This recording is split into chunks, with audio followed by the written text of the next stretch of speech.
Hello, everyone.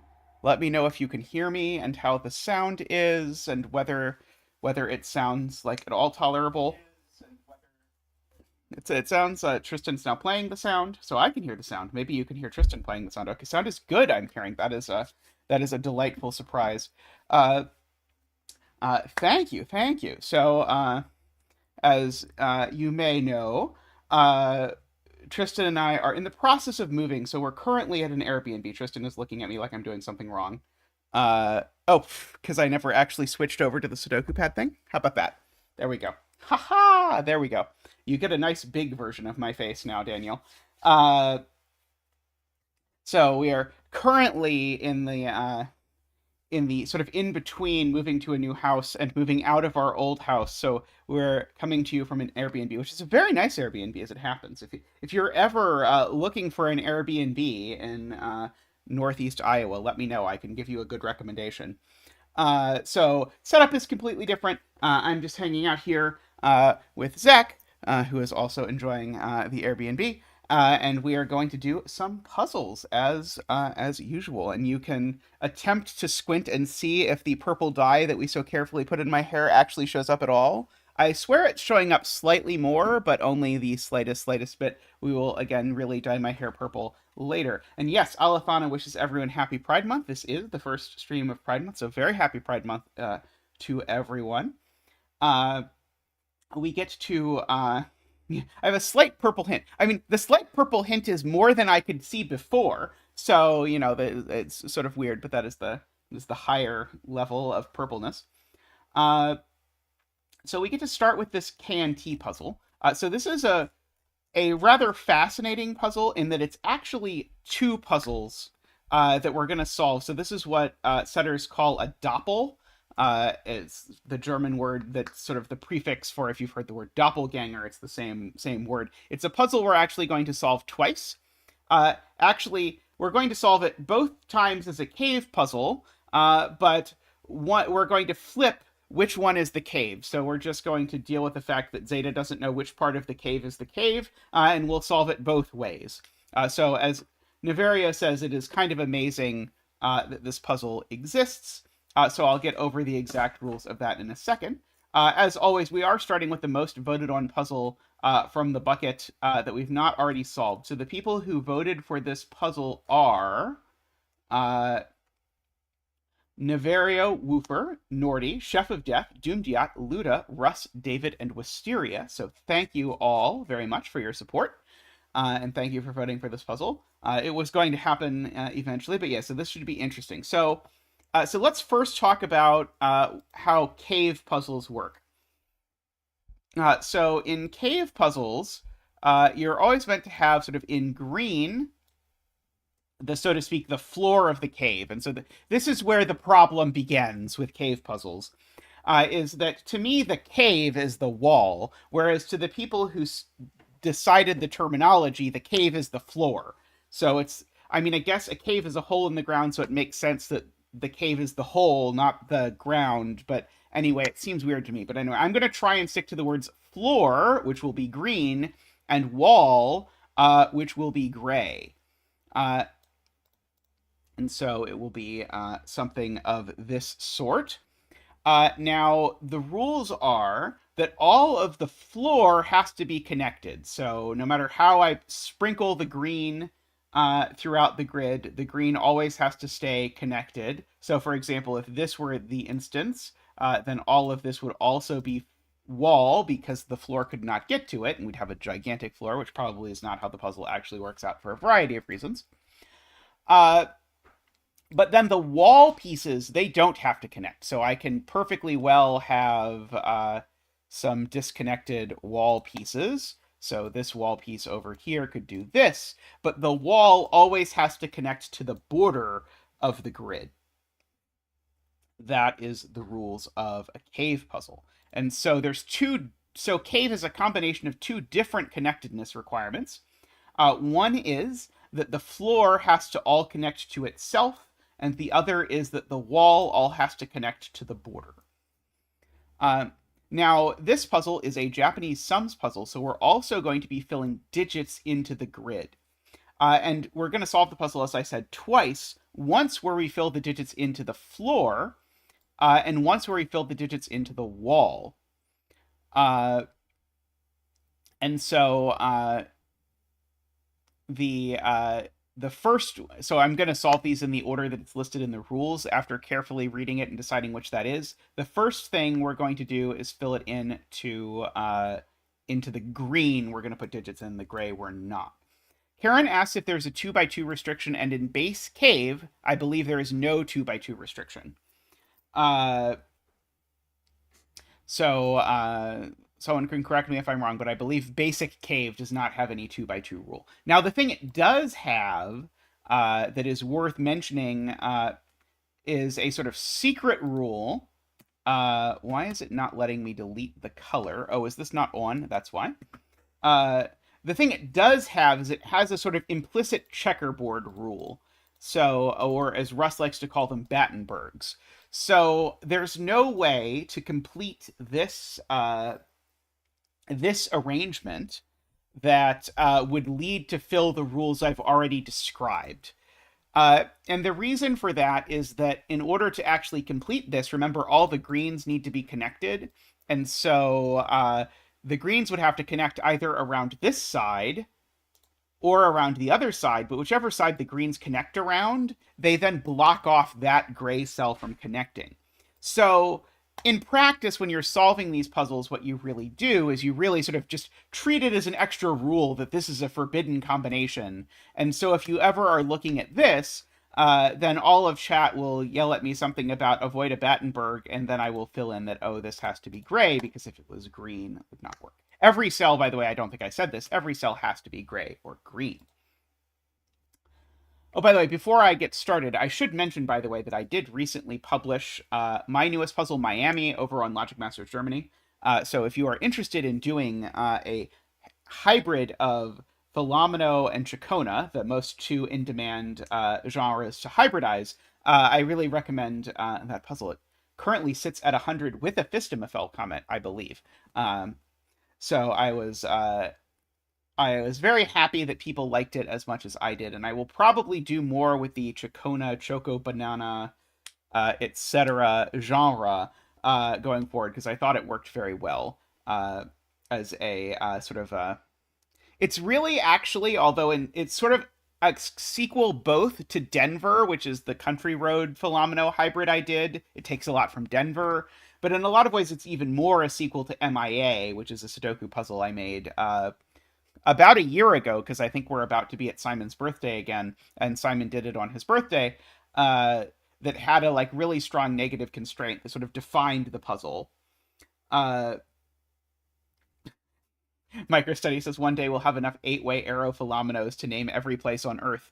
It's possible, although so far I've not put a diagonal arrow in any of my Philomenos. I'm not actually sure I've even put a diagonal arrow in any puzzle I've made yet. Someday there will be diagonal arrows, maybe, possibly.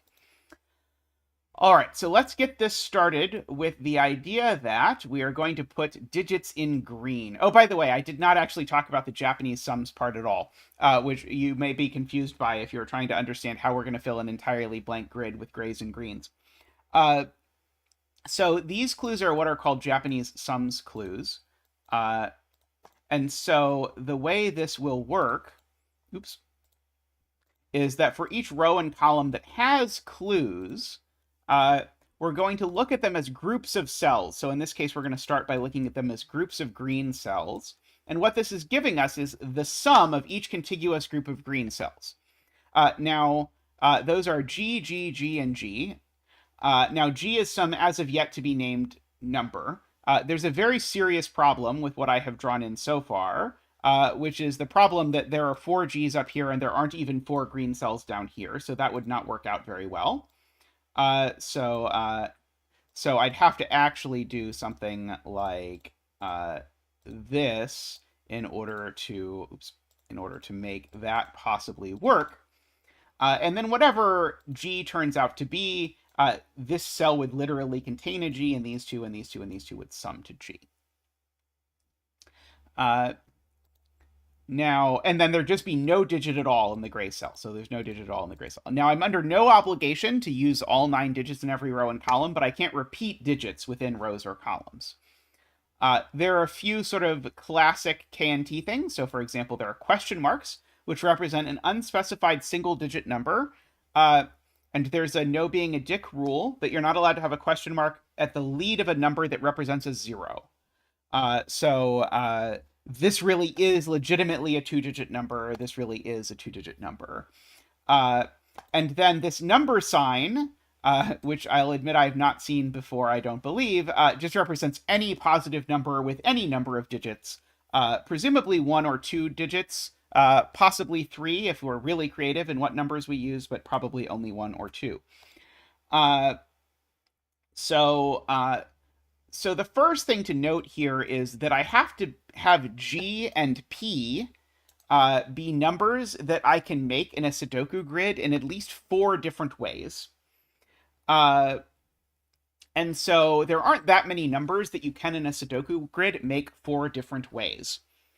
So for example, 6 you can make 4 different ways, but not simultaneously, because the 4 ways you can make 6 are 6, 1, 5, 2, 4, and 1, 2, 3, but I can't do all of those in the same column. So actually G has to be at least 7, and P also has to be at least 7.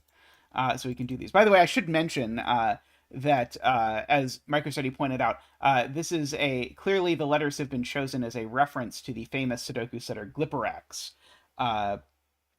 who is quite a thing. So we've got that. We've got that over there. Now, now there is a question of if I can make this gray or not. So my question is, if I make this gray, is it possible that I can actually make 4 different sums? So one of them could be of length 1, and then the others would have to be of length at least 2. And you'll notice I run out of room. That's because G itself can appear in the column, but only once. And so every other sum would need to be at least 2 long. And so what that means is if I make this gray, I just can't finish the column. So this is always green, and by symmetry, because it's completely symmetric, that is also green. And now I can probably, actually, I don't know what else I can do with the rows, but I can definitely also green, not those, that was the wrong column. If I picked the right column, I could also green those things. Now, actually, if this column, it's actually, if you look at it, it's even worse in terms of this, because these both have to be double-digit sums. And so, because these have to be double-digit sums, that actually means I need to be at least as diligent. So I need to green those. And this is a double-digit sum at the bottom, so I can actually even green that cell as well. So I get some little action here. The worst part of this is we're going to have to redo all of this when we do the puzzle the second time, because none of this has so far mentioned anything about the actual grid. Okay. It's forced at the bottom, though, MicroStudy is saying. Yeah, likewise, that's at least a 2-digit sum. Tristan is lurking. Of course, most of these are double digits. One of them probably is single digits. This row also. Hey, Jay. How are you doing? Sorry, the streaming schedule's been a little weird. This row also has the same... Oh, no, this row doesn't have the same requirement because this one can have 2 single-digit sums. So this one has room to have a shaded cell at either end. Okay. Oh, okay. So I see MicroStudy's point. E and E is at least 3 cells. So if we do E plus E, we get to a minimum of here. and then this could be gray, but then I need two-digit cells, and it's always here. And so microstudies' point is that no matter how I do E plus E, it's always eating up at least 4 cells, and then I need a gap, so that's 5 cells, and then I need at least 5 cells to possibly make this. So microstudies' point, which is well taken, is that these are also green, and this is actually our first gray. Now, in this row, we know that the green comes out here, at least that far, because of that. Oh, and I know this is gray, too, in order to even make that possibly work. And then this is always green, and this I just know is a gray-green pair, as Martin and Microstudy are pointing out. Now, Ratfinks is saying L is a maximum of 4 because of the Li clue. Yes. Li certainly is not a... the sum of the digits 1 through 9. I can't tell you the whole thing, but I can tell you it starts with a 4. And so if I included all the possible digits... then it would sum to 40 something. It's copyrighted, so I can't say it. But that means that this L can't be more than 4. Now, that's very interesting with this LL, because the LL then tells me that I can't certainly have L be 1 or 2, because 1 and 2 would both only be makeable as 1-cell sums. So this LL here needs to be part of, like, it's either a 3 and a 1-2, or it's a 4 and a 1-3. Those are the only sort of options for this. Now, that's fascinating because this green cell is definitely part of an L sum. So it's no bigger than 4, which means that this G sum needs another digit, because G is at least 7. So that lets me barter my way into a second green here. And now I know I need all 10 cells in this column, between 3 Gs that are 2 cells, 1 G that is 1 cell, and then 3 borders between them. That's 10, and this is a 10 by 10 grid, I hope. So this is always gray, and this is always green. And we can certainly now use the fact that number, or that this is part of a number clue in order to who knows what. Hey, Pietato, I hope you're doing well. Okay.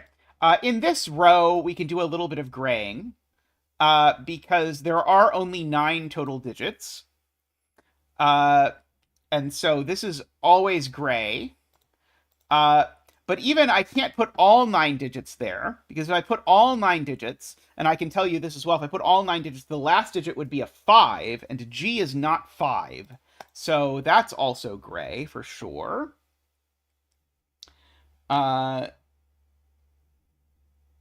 Oh, wow, L is 3 or 4. Right, L is 3 or 4. Somehow, I was failing to appreciate that these are the same L. So L cannot fit in 2 cells is a good point. This is at least a 30-something number. So these are both gray. And so the minimum length for a 30-something number is 4.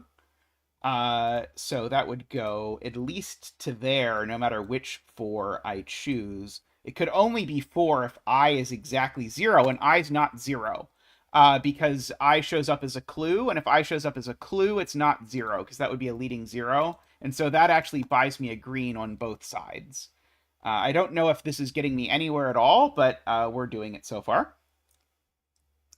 We're doing something, for sure. Let's see.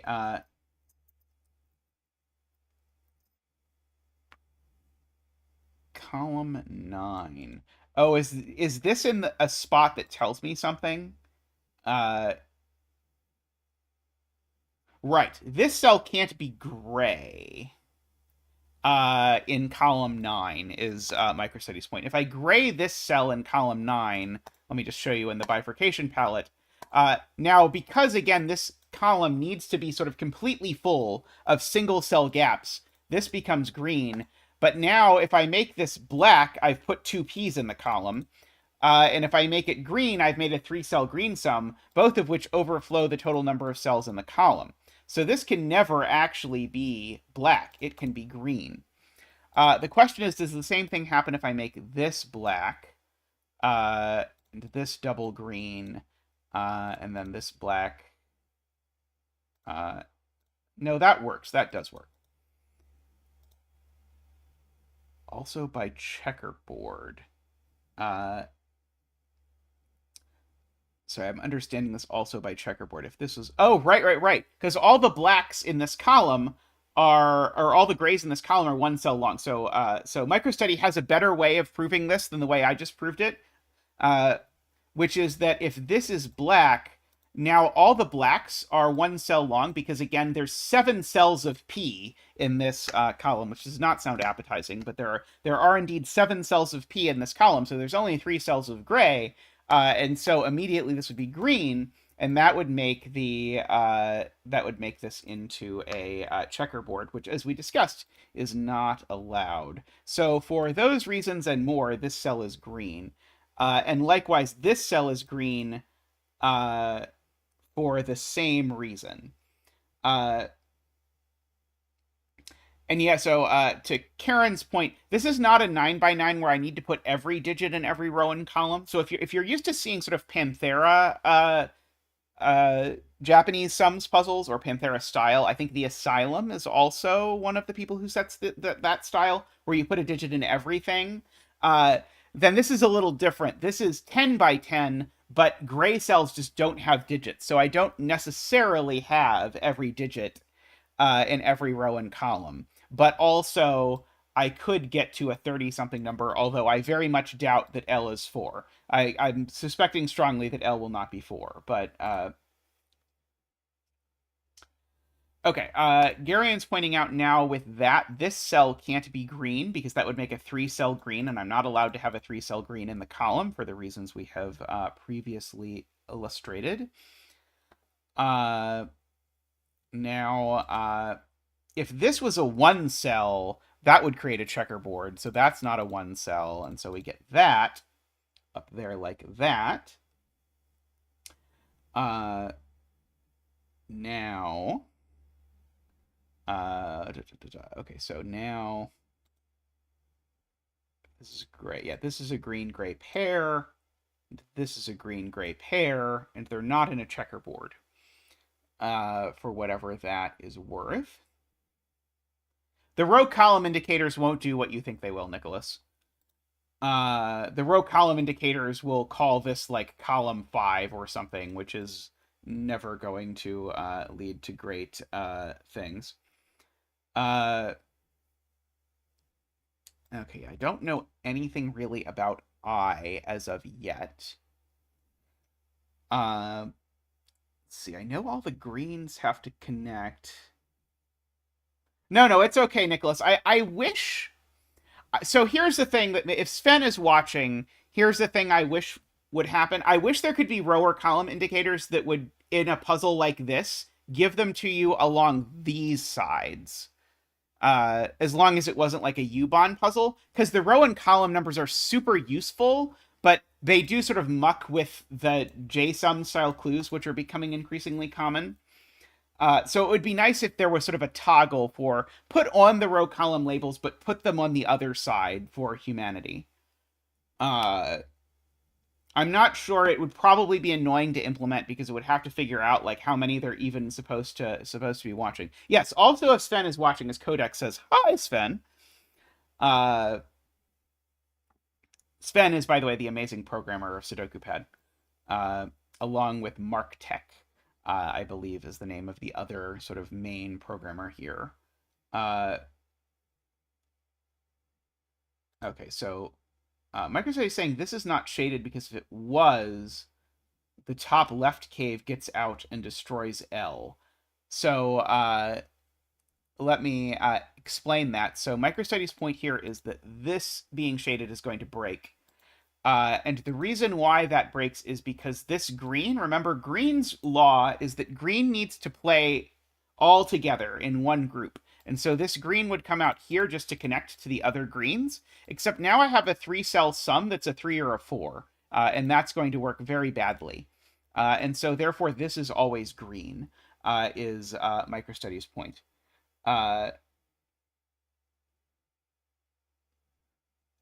In the 10th column, bottom two, does the question mark need to be 1?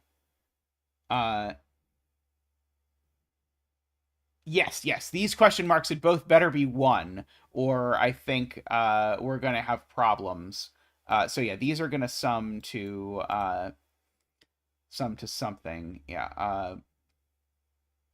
Sum to a single digit number, because otherwise we're going to have the problem that I'm going to need to make two cells in a Sudoku grid sum to a number that starts with a 20 something or higher, which is not going to work very well. Let's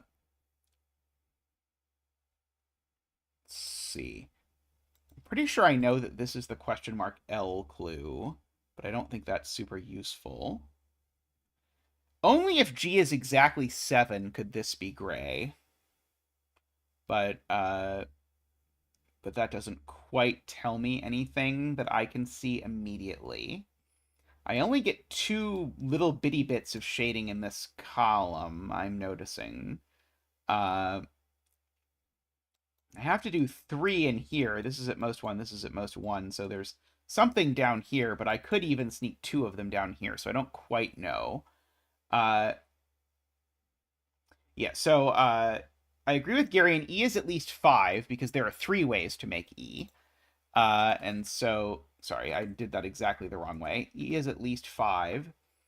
The L clue in row 4. Oh, this L clue in row 4 has to be done. Very good spot to Gary. And yeah, this L clue is a sum to 3 or 4. And if L is 3 or 4, I cannot make it a 3-digit sum. And now I have to avoid a Battenberg by making that gray. And I have to avoid a Battenberg by making that green. And I always want to avoid 2x2s, but I'm not allowed to avoid 2x2s. But I can make that gray. Actually, I can avoid a 2x2, because if I make that gray, it forces a 2x2 through this column's clue. So, in fact, that is gray, and that is green.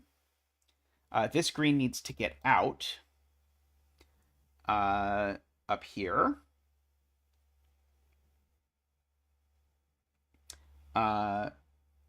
I don't know. Avoiding 2x2s in pencil puzzles that involve shading just personally delights me.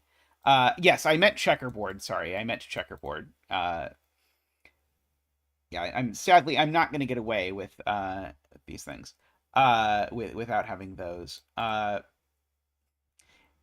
The only way this green doesn't grow is if G is exactly 7 and these are an 8-9 pair, which seems like it would do bad things, but maybe not. Oh no, it would break for the most hilarious reason. That's amazing. No, damn it. No, it's the P, not the G. Darn it. Nope. Uh, let's see. Yeah, that was Sarah's point about the L ending here. Poor Sarah. I think had been on that one for a while, and I kept catching other comments. Somehow L is not sticking in my head at all every time it shows up. Yeah, it does. It avoids this sort of ugly nonsense that we have going on here. Let's see. I'm not sure how complicated I'm supposed to be with like contemplating cross sums here. Let's see.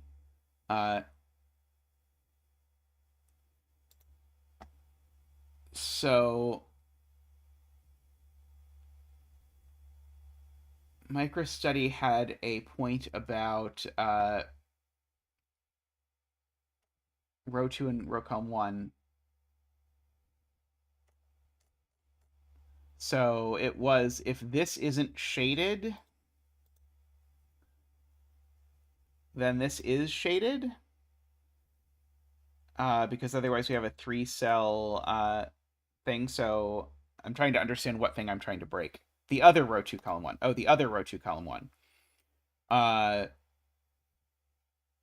This row 2, column 1.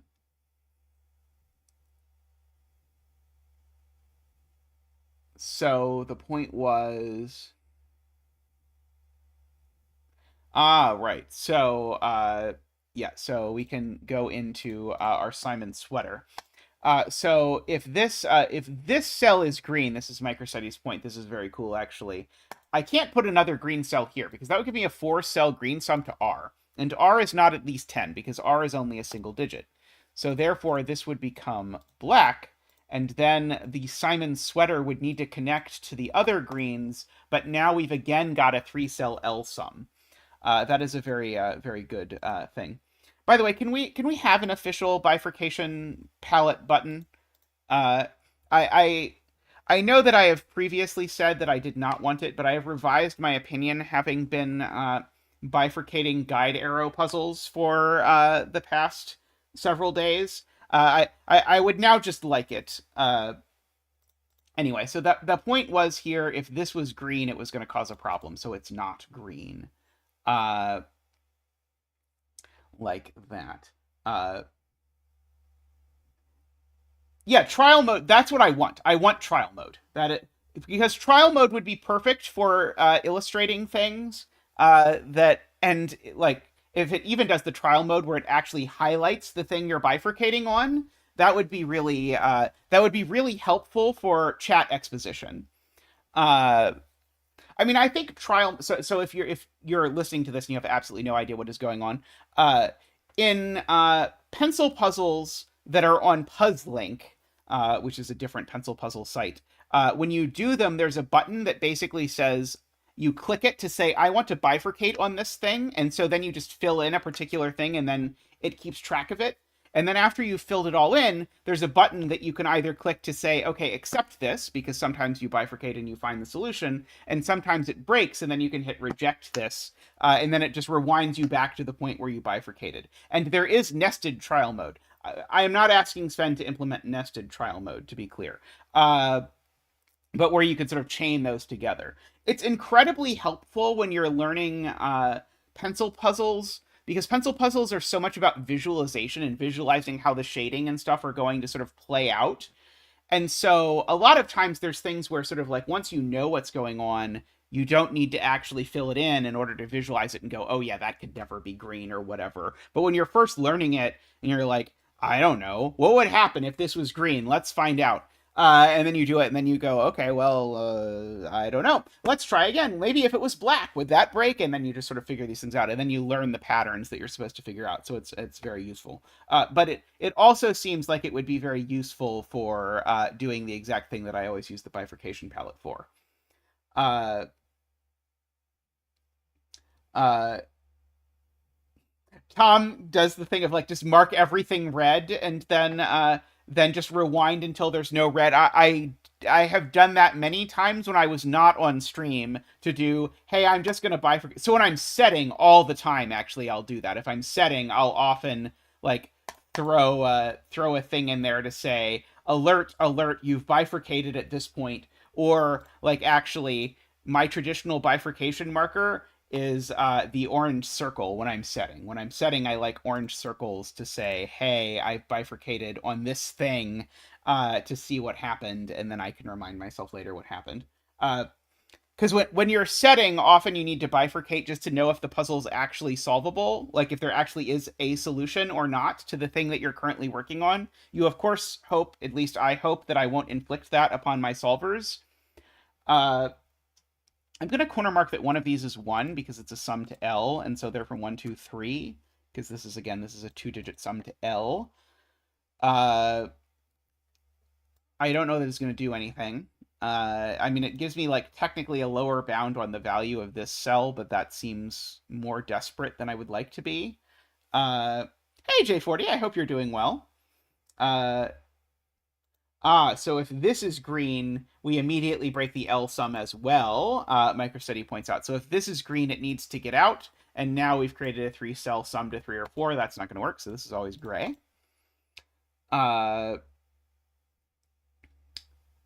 So now we know there's an E sum in here, and there's two E sums down here. So the two E sums down here need both of these cells to be green, and one of them is one cell, so it needs both of these to be green. So now column 1 we actually get something out of. This is a double-digit sum, so we need to green that cell at least, no matter what is happening in the world. So that's one of my two places I get a green cell in this column at all. So we can keep that in mind, that we're not going to get many more green cells.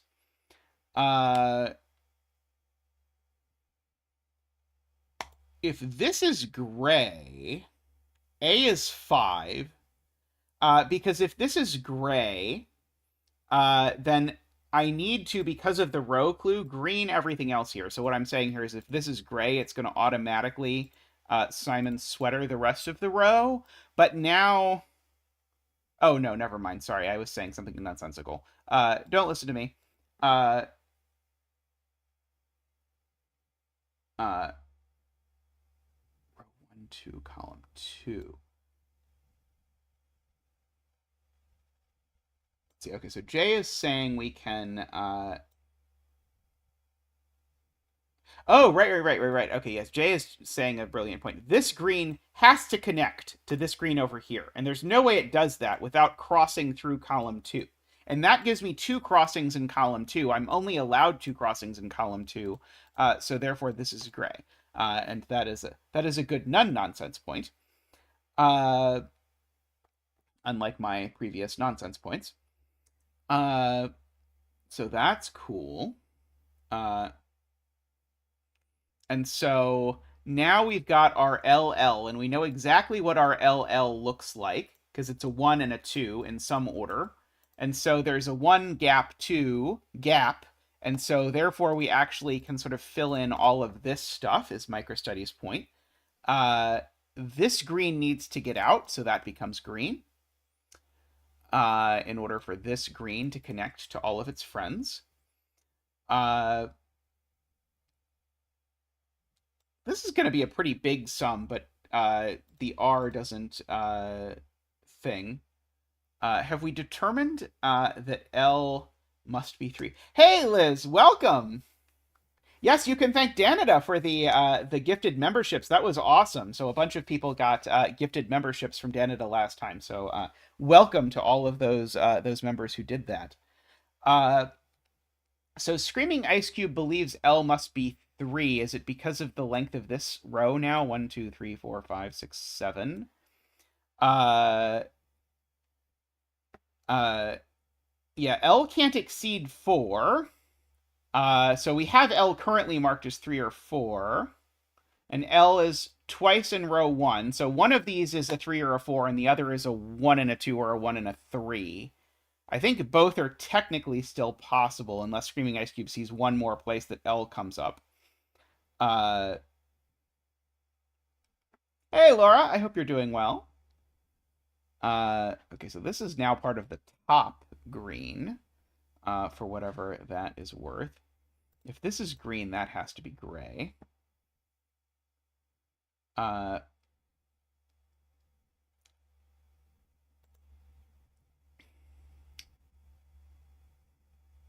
Right. Okay, so that's very smart. So microstudy notices if this cell is green, that immediately makes this cell not green because I can't fit a 3-cell green thing in here. And so that would make this gray, but now we have Battenberged in here, so we're not allowed no Battenberging. So this is not green, so it is gray. And yes, please take a moment to like the stream if you have not. It really helps. It's how we get awesome new people coming around to the chat. Welcome, by the way, all the awesome new people. I love seeing the community grow and seeing all the new voices popping up. It's very awesome to see. Did that now? No, that wasn't... No, that did shorten this by 1, right? 3, 4, 5, 6, 7. If row 5, column 7,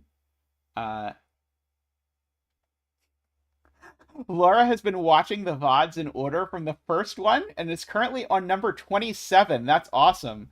That is a lot of commitment. I remember when people used to say that back when I was in like the 50s and I was impressed, but now that I'm in like 168, now that is quite a bit. I hope you feel like the production values have gone up as you have looked through the through time. But that is awesome, Laura. Great to have you around, both in the past me and in the present me. Uh, row 5, column 7 is there. Okay, so Garian's point is if this is gray, we've got a problem with our column clues because now we've got that clue. We've got to have a double-digit clue and then a single-digit clue and then another single-digit clue, and that just doesn't work. I agree. And as soon as that happens, because there's only one in this row, we get all of that is green. So that was a sweet Garian spot, as usual. Uh, uh, it must be really cool to sort of like go back and watch as sort of like new people sort of slowly start popping up in chat as sort of regulars that get referenced. Uh, as you sort of go through these things, like uh, go back and celebrate the first micro study stream. Uh, let's see. Okay, row 7, column 3 is green. Yes, totally agree because I only get one cell gaps. If this is a 3-cell green, do we break? If this is a 3-cell green, let's just check this. If this is green, then we can gray that, and then green, and then gray, and then yeah, then we're broke because we've got to have a 2-cell there. Yeah, that does not work. So yeah, this row, if I make this green, just breaks. So that's not green, it is gray. Can I color down column 7 now? Maybe. Let's see. So if this is not green, uh, uh, so yeah, so this is let's investigate. If this is not green, this is Paul Fly's point. Then we'd have one cell. We'd have at least 2 cells here. We'd have at least one cell here, and at least one cell here. Doesn't that still just work for this column? I think that just works if I make this black. I think it still just works. Uh, oh, I think the thing that never works is making this green. I think if I make this green, I think that's certainly going to completely screw up this column. Because if I make this green now, that's my single-digit sum. I still got to have a double-digit sum, and now I'm 2 clues short. So that's never green, I definitely believe. And so now that's my first sum. That's my second sum. My second sum is a double-digit number, so it's got at least 2 cells in it. And now I still need 2 more sums, and they have to be there and there. Okay, so Paul Fly's point was we could actually color all the way down the column except this cell. This cell was not quite forced, and so of course, naturally, being the person with the sort of luck that I have, I tried with exactly the cell that was not forced. Nicholas points out this row has a single clue, so that's immediately green. There's probably some combination here that MicroStudy will tell us in a minute would force a checkerboard. I'm going to go ahead and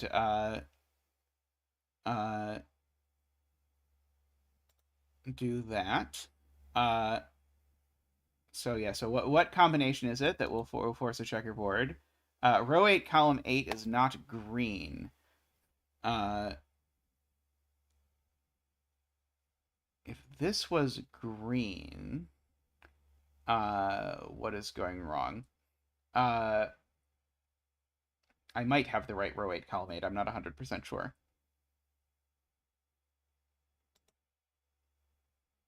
This gray now has to do something really ridiculous in that instance.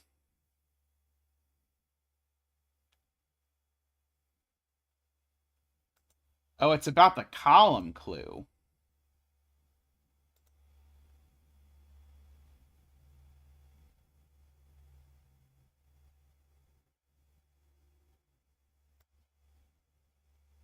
don't quite see it. I'm not understanding the extending up and down the column business. Uh,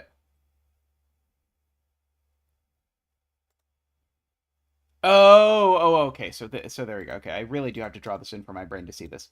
If this is green, I need to avoid checkerboards here and here, and so those both become green. But now my P clue is a 4-digit clue, as well as the fact that I've missed one of my clues, both of which are a problem.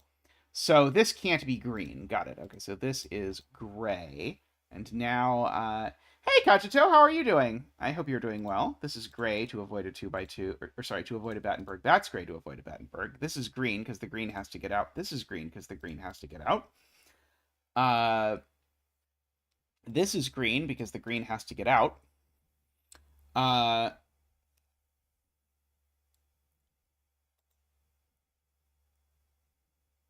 see, number GL. Oh, this green has to get out for sure. Oh, and the fact that that green had to get out means that is gray just for the column, which needs 3 cells, which means that's green in order to make the world work. That's green to get out. That's green to avoid a Battenberg. Why are people making full rank puzzles? That is what I would like to know. Is this another full rank Philomeno? Does the world need a second full rank Philomeno? There's only one clue in this row. So that goes like that. Can we begin to see the camel? I need this to be gray in order that I separate all of these things. This column only has 2 clues, Nicholas is pointing out. So that is green, and that's gray, because this gray hasn't found the wall yet. It certainly finds the wall in one or both of these 2 cells, but I don't know which yet.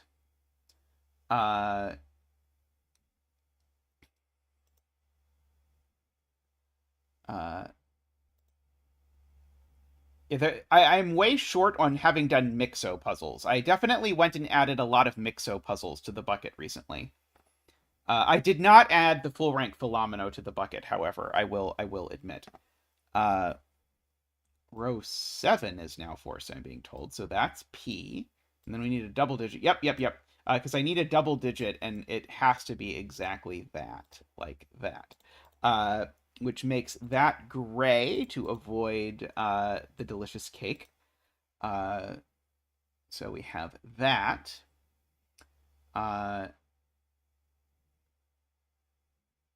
If this is green, both of these are green. Is that going to break? Yeah. No. I was thinking if this was green, it was going to make both of these green, and that was somehow going to break one of these columns, but I don't think it quite does. If that would be my question mark A, that would be my X. Oh, no, that does break this column. Yep, that does break this. It breaks the question mark G. If this is green, that's an X. I need a single cell at least, and then I need a double, but I don't have the room. So this can't be green. This has to be gray.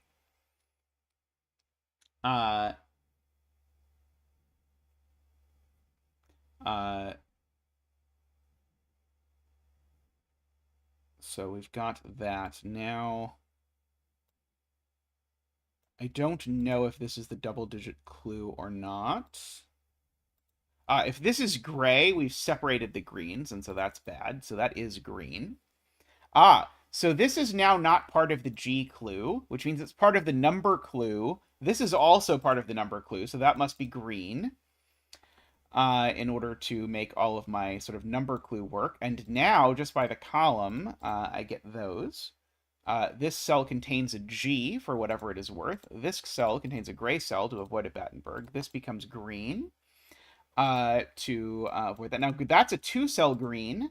So my green goes over there. That's a gray because otherwise my row clue doesn't work. So this is an L. And these are from 1, 2, 3, and one of them is definitely a 1. And so... and so this question mark G clue, it's not 2 cells if one of them is a 1, 2, or 3. So that's definitely green in order to get to question mark G at all. Now, can I possibly make this green? Never, ever in a million years, because then I'm never going to get to 4 separate things in here. So therefore, that's gray. And in fact, actually, Screaming Ice Cube points out this column's actually already completely forced. Just on the basis of the fact that it needs all of these things, and so that's gray, because this gray needs to connect to the wall.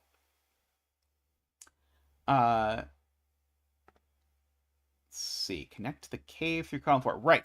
This is MicroStudy's point. If this is gray, we've isolated this octopus at the top. We should not do that. And if this is gray, we've isolated a slightly larger octopus at the top. Should not do that. There are 3 clues in this row, and so therefore that is gray. And we have finished our coloring. Cave dance. Ba-do-ba-do. Whoa! Ba-do-ba-do. Whoa! Ba-do-ba-do. Whoa! Zach is very excited about the cave dance.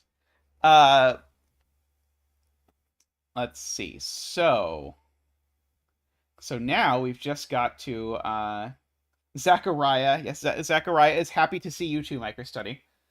Zach has a little pedestal that he sits upon with dog meat in the Airbnb that he enjoys, so that he can look out across the whole Airbnb.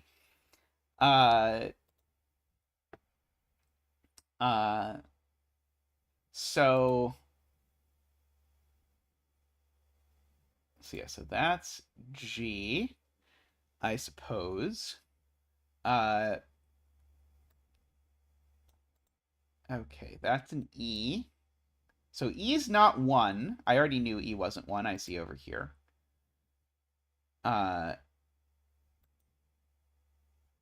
Okay, this row has every digit in it. I don't know that that helps me at all.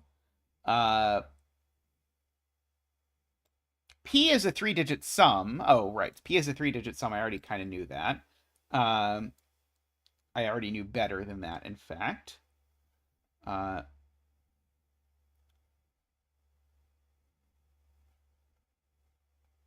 People are talking about R. Oh, R is a 3-digit sum. There we go. How about that? R is a 3-digit sum. So R is at least 6. So we've got 4 different letters that are high. By the way, one of the rules I don't believe I ever said is that you can't repeat the same digit in different letters. So if R is a 7, then G is not a 7. Do I know anything interesting about I? Let's look at I. That cell is an I. And then I shows up as second digits of lots of things. So I is at least 1 is all I really know.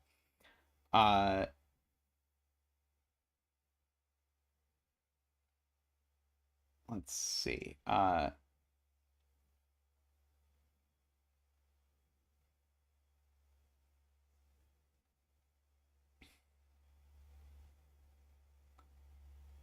Let's see. Jim has an interesting point. Let's see. Row 6, column 9.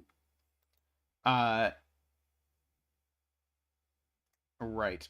Is equal to this cell, because both of these are part of a 2-cell sum to P. So there's actually, if you look at it, this digit sums to P horizontally, and these 2 digits sum to P vertically. So therefore, these are the same digit, whatever digit that happens to be.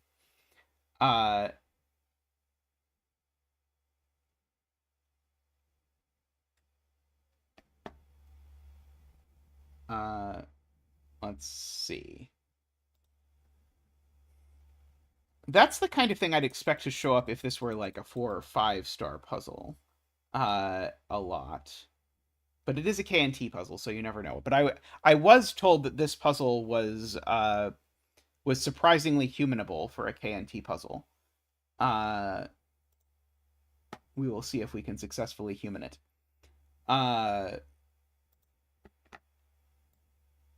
there's lots of 1, 2, 3, 4s down here. 1, 2, 3, 4, 5, 6, 7.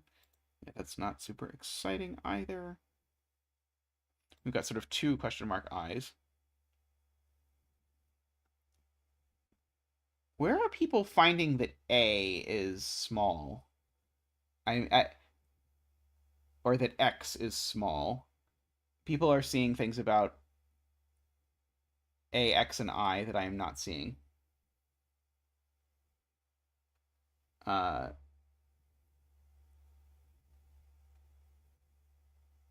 don't have to put 1, 2, 3, 4 somewhere. There's only 8 letters here. So I'm under no obligation to use 1, 2, 3, or 4 at all.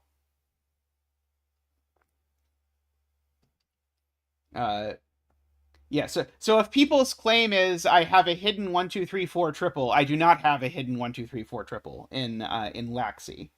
A sentence that I did not expect to say today. But I do not have a hidden 1, 2, 3, 4 triple in Laxi. There we go. Unfortunately, this number is small, not big. Let's see.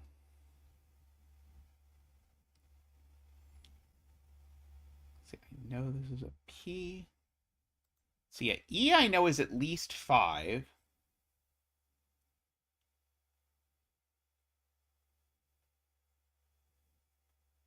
Plus P. And R is a 6, 7, 8, or 9. Doesn't quite sound like it's going to lead good places. Oh, no, that's not the L. This is a G. Oh, so also, these 2 digits are the same. For the same reason that Jim's argument worked earlier. Because this digit sums to G with that digit and with that digit, so therefore these digits are the same. This digit is not a 1. Helpful. Let's see.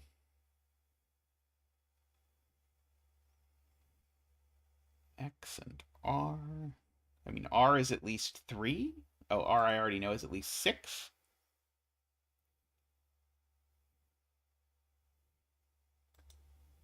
I was thinking of filling in a lower bound for this, but then it didn't seem likely to be helpful. But the setter thinks it will be helpful, so let's fill it in. So G is at least 7, so this is at least 3. And actually, if you look at it, it actually can't be more than 6. And so row 2, column 5. Canty also says there's a bound on a lower bound on, because I'm getting to at least 17 in 3 cells. So the point is, even if this is a 3 and this is a 9, this needs to be at least 5.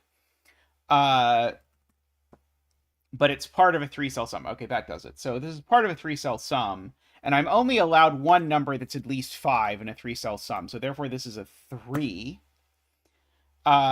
And therefore, we get to do our 3 dance.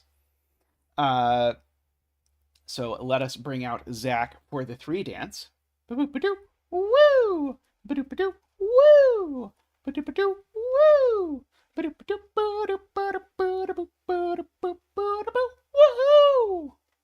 Ba-da-ba-ba-ba, woohoo! Thank you, Zach. Thank you. And thank you for KNT for giving us a good digit dance. So that's a 4. This certainly can't be a 6, or we've got a huge problem. So L is 4. That means these are a 1-2 pair. These are, sorry, a 1-3 pair is what I meant to say. These are a 1-3 pair. R is 9. So E is not 9, but also P and G are not 9. In fact, G is actually now known to be 7. P is 8. Just to make that all work.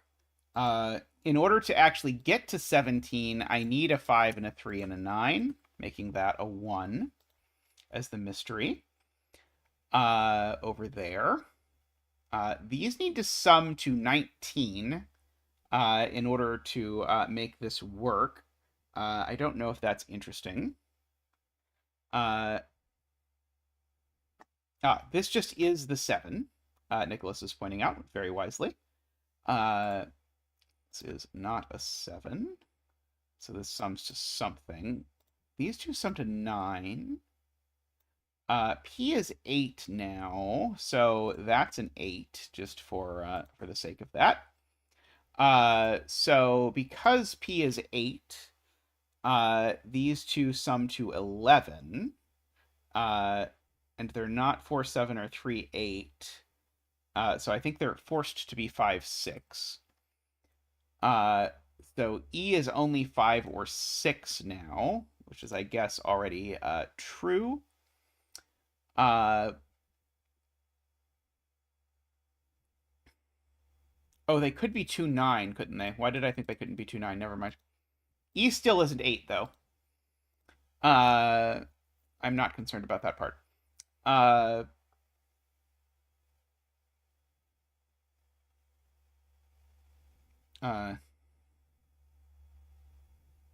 no, it really couldn't be 2, 9 because this is an E. Right. I could use that backwards. So these are 5, 6. Because in fact, as soon as this is 5 or 6, this is 5 or 6. If I just fill that in. So, I mean, I know that this is, of course, 5 or 7, just by virtue of the fact that these need to add to 8. Let's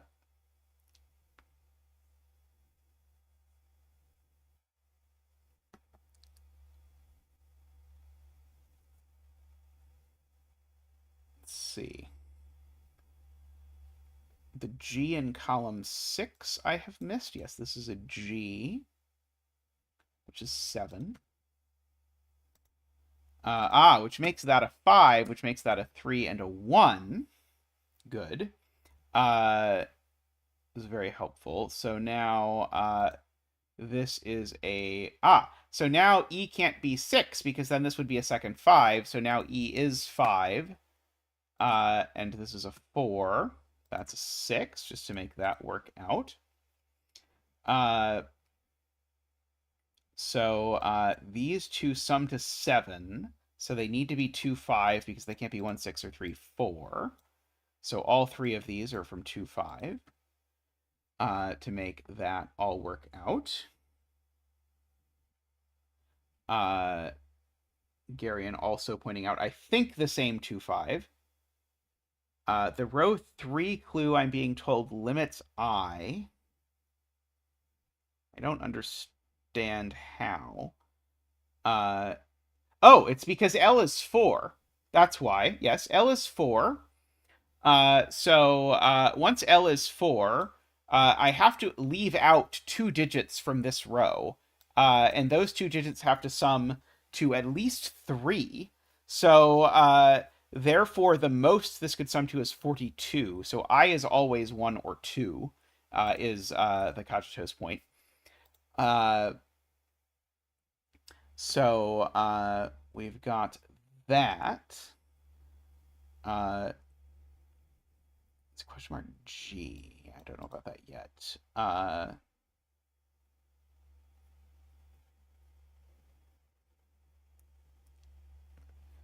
This Paul Fly points out is 1, 6, just because it's the only other way that this can go. Don't know if it immediately gets us things. But we will fill it in, and we will be happy for it. Pencil marks are good. I can't be 1 because of row 2. Right. That cell is an I.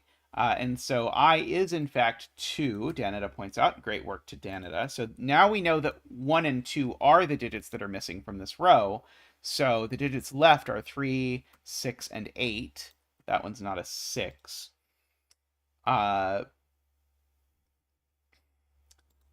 So we've got that. Let's see. The E and P sums. Right. So this is a 2 or a 3, because this is... No, this is not an E sum. Sorry. This is a question mark L sum.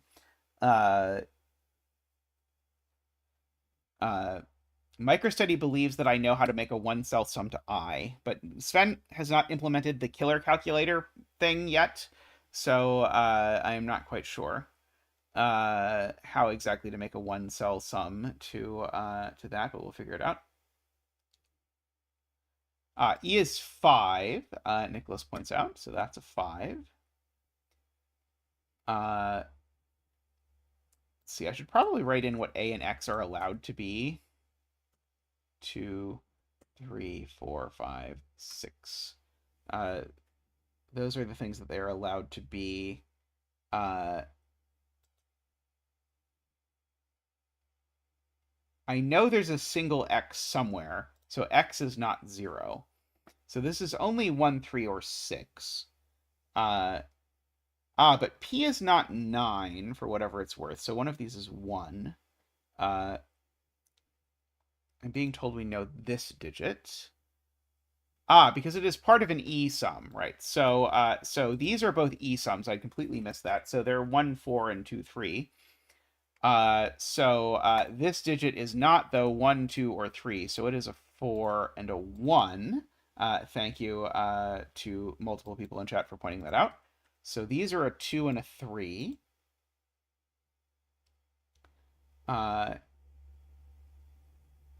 This is an X. And it's not 3. So X is not 3, Paul Fly points out. X is only 1 or 6. I'm going to go ahead and write that 1 or 6 in there.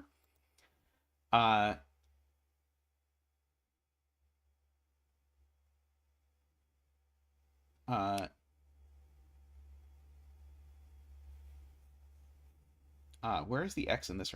This is the X. Okay, got it. Okay, so J40 points out this digit is X by the row, and it's not 1. So X is, in fact, 6. This digit's a 6, and that digit's a 6. So we've got those filled in. So this is a sum either to 10, 11, or 13. For whatever that is worth. See, I guess people are just checking what black circle could be, given that it sees a bunch of digits. So it's not 1, it could be 2, it's not 3, 4, 5, it could be 6, 7, it's not 8, and it could be 9, I think. But it's part of a sum to P, so it's definitely not 9. P is 8. So it would only be 7 if that's a 1. So this is always 1, 2, or 6.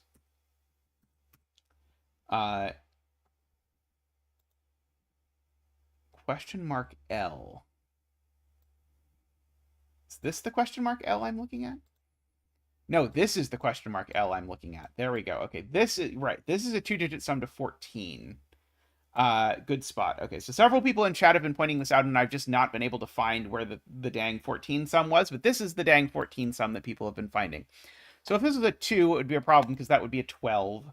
And if this were a 7, it would be a problem because that would be a 7. So in fact, this goes like that, which then bounces around and deals with all of those.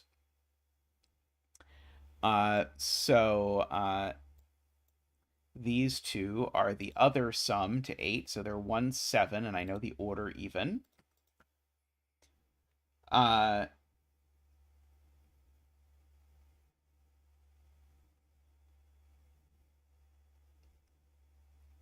Okay, Screaming Ice Cube is saying if A is 3, I can't make this work. That's awesome.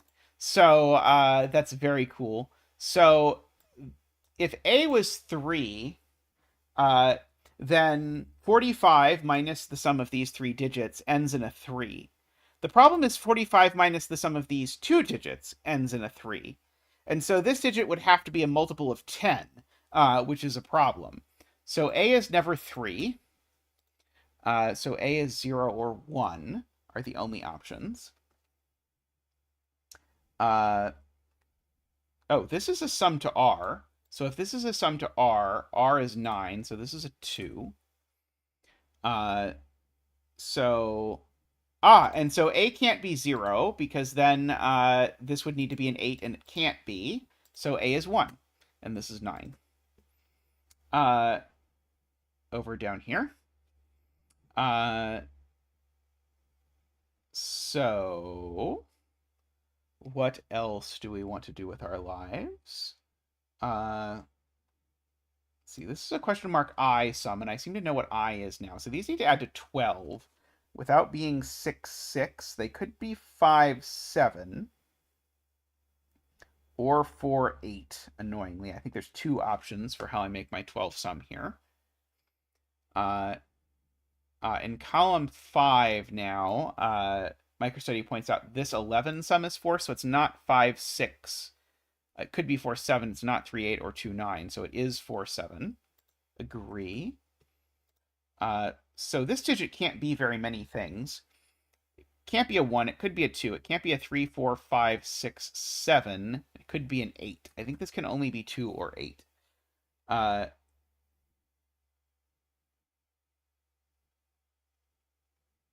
Oh, right. I probably should use the fact that A is 1. So if A is 1, then I need this to be 1 mod 10. Uh-oh, that doesn't sound good.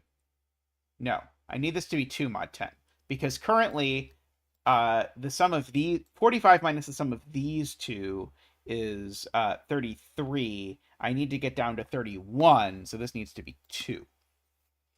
Okay, and so this is a sum to P. P is, again, 8. So these are a 1, 5 in order to make that all do the thing it is supposed to.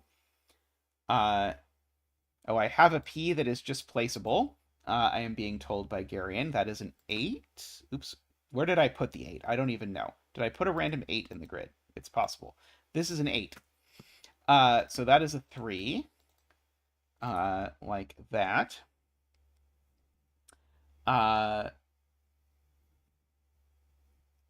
Question mark I is 12. So this is either 4 and 8 or 7 and 5. So 8 or 5. Hey, Gurabon. Hope you're doing well.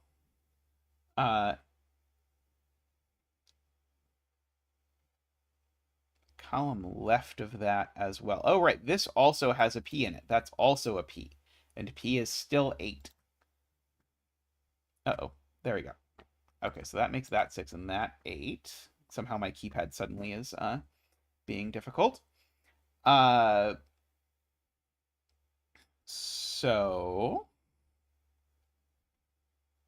now, oh, I know what these two digits are. I should probably fill them in. I bet Mark will fill them in for me. They're a 3, 4 pair. The question mark L in column 7, and L is 4, right? So these are a sum to 14, so they have to be 5, 9, is MicroStudy's point. It's true, it's true. The gray curtain is temporarily gone. I'm sure there are many Gray Curtain fans out there who will forever miss the Gray Curtain. I'm pretty sure I did not have the Gray Curtain in the first streams, but I could be wrong. But I think like in the very very beginning, I think I did not yet have it. Let's see.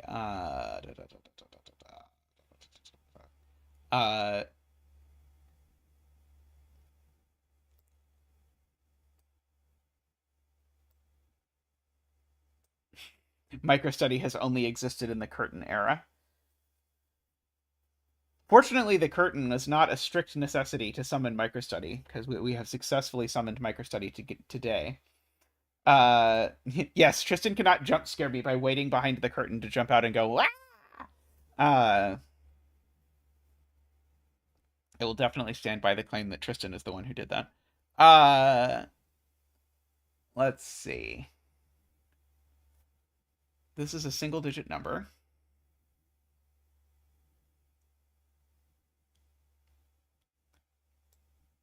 Okay, so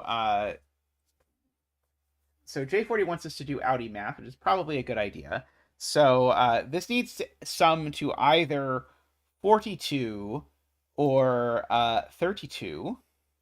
It can't sum to 22, that's too small. But it can't sum to 42 either, because that would require 1 and 2 being gone, and I cannot actually make 1 and 2 be gone. So therefore, I need to omit digits from this row that sum to 13. And so I can't omit 2 and 11. I can't omit 3 and 10. I could maybe omit 4 and 9. I can't omit 5 and 8. And I can't omit 6 and 7. So I have to omit 4 and 9, which means this can't be a 4. So that is a 7 and a 4. That was a very good spot. So it makes that an 8 in order to make that math work out. So I need everything but 4 and 9. So I need a 1 and a 5. Neither of those can be a 1. So that one is the 1. And so I still need a 5, 6, 7, 8, and a, no, not a 9, a 3. I still need a 3 and a 5 in this row. Let's see.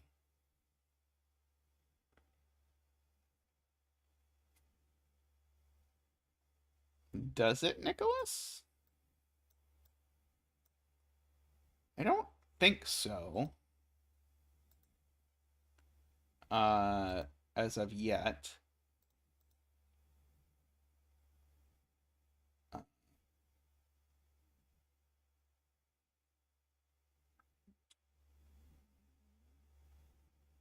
See.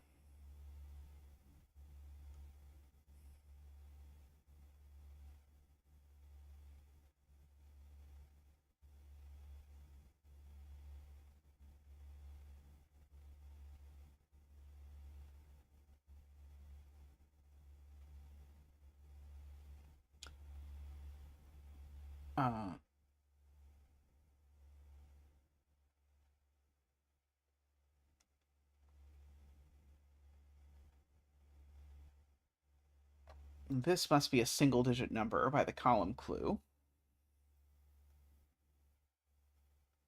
Uh,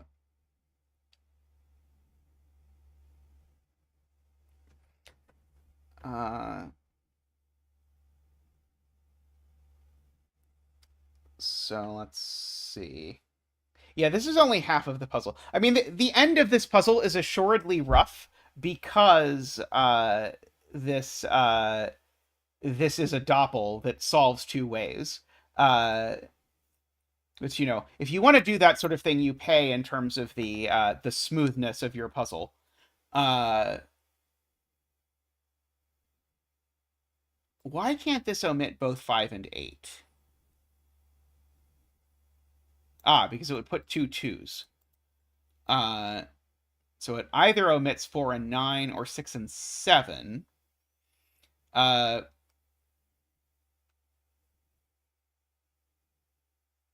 that help?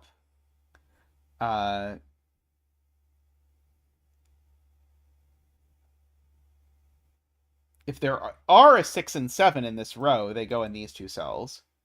And those two cells are a 6-7 pair, which looks like it would be a uniqueness problem to me. So probably I do omit them.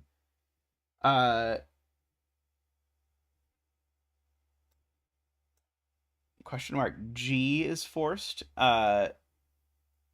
So these sum to a number ending in 3, which certainly isn't 3. It could probably be 13. And it can't be 23, so it is 13. So these three cells have to sum to 13. And so if these three cells have to sum to 13, then what has to happen? They're either a 9 with a 1 and a 3, which would go in a very specific order, or they're a 5 with, what would it go with? It would not be 6, 7. It would not be, sorry. No, it's a 5 with two digits summing to 8. It would have to be 1 and 7, and it can't be because there's a 1 and a 7 in this column. Oh, or 3 and... No, it can't be 3 and 5 because I put a 5 here. So this could never be a 5. It can only be a 9.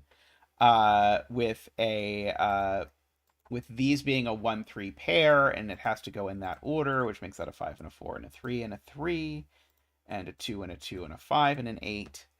And now we presumably use this question mark I clue to note. Actually, maybe I should look at this digit first.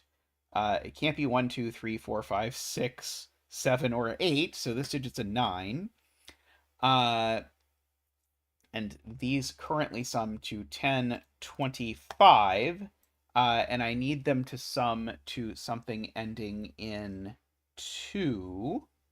And so if they're going to sum to something ending in 2, well, it's not going to be 2, it's going to be 12. So these two sum to 12, and it's not 3, 9, 4, 8, or 5, 7. I must have done that math wrong. I definitely did that math wrong.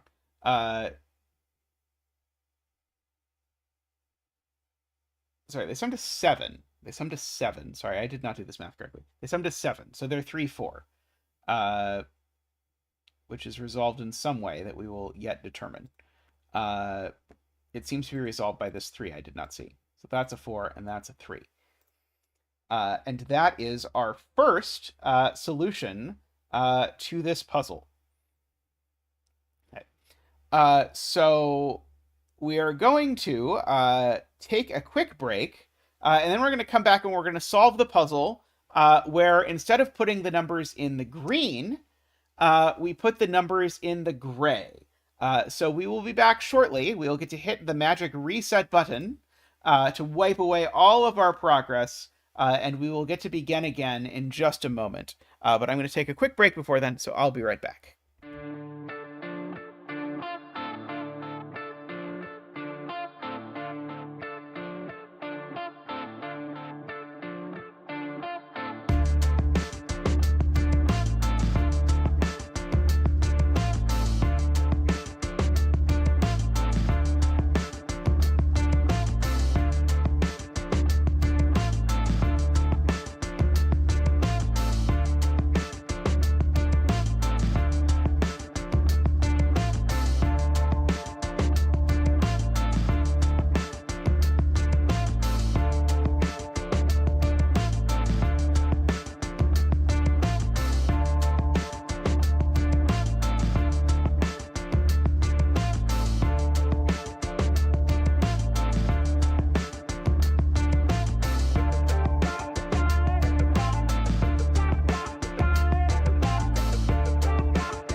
All right, welcome back, everyone.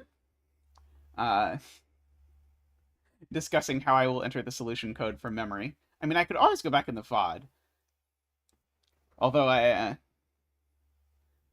KNT and I will say live at opposite ends of the spectrum of solution codes, whereas I think Three of Diamonds has a 3-digit solution code, and I think the average KNT puzzle has a 40-digit solution code. Uh, so let us see here.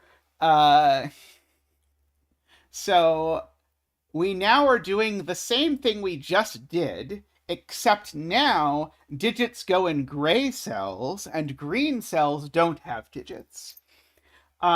So that being the case, I think now we can sort of recall that we got to start here.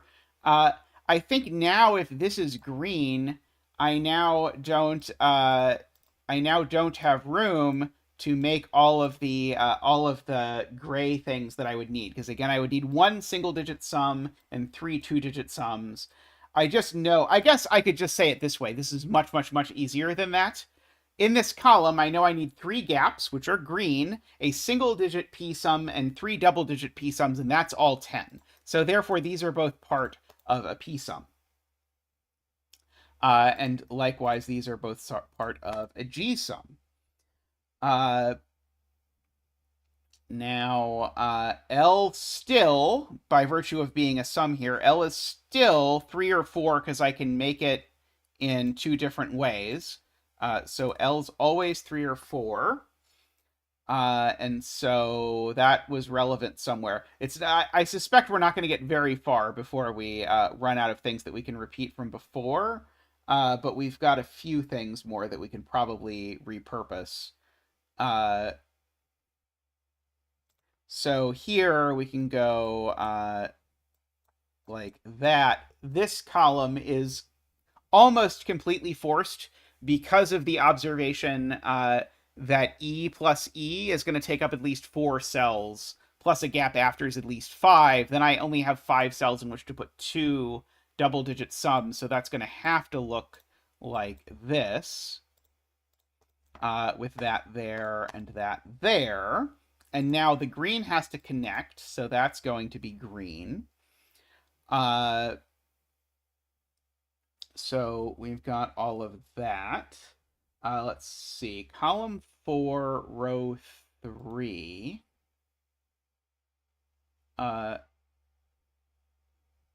Oh, right. The outer sides of the E's are doing that. That's certainly true. To microstudies point. This green has to get out as well, of course. So these 2 greens here now force this to be a double-digit p-sum. So the grays are the walls, but the walls are also what get the digits. And likewise, this is actually forced to be a double-digit p-sum. This is part of a p-sum, and now we've got all of that over there. So that part worked out exactly the same as before. So yeah, so the grays are the walls, but the walls have digits, is the answer to Jaleb's question. Row 6, column 9. Yes, we got that.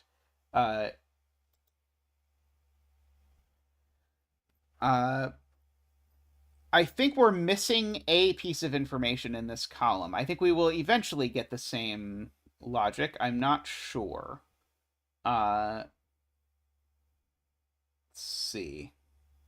So 1, got 2 space. Yeah, that is what work. Row 4 L clue. Right, L is at least 30. I do know E is at least 5. Let's just keep that. Yeah, so let's write in the things we know. Hey, Lakia. G is still 789. Oops. P is still 789. That's because it's makeable in 4 different ways simultaneously. E is at least 5 because it's makeable in 3 different ways simultaneously. The greens must escape is a true statement made by MicroStudy in that famous hashtag that will go down in history. Let's see. The other row 4. Right. This is a 2-cell L sum. So these are from 1, 2, 3. One of them is definitely a 1, and this is definitely green.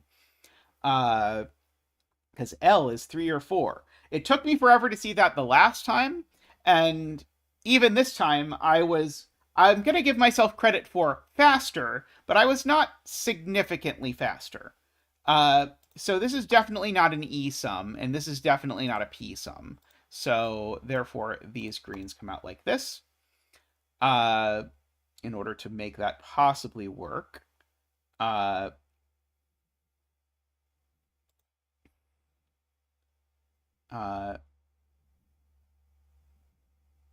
because E is at least 5 and P is at least 7, the cogito, is why these could not be equal to E and P respectively. Uh,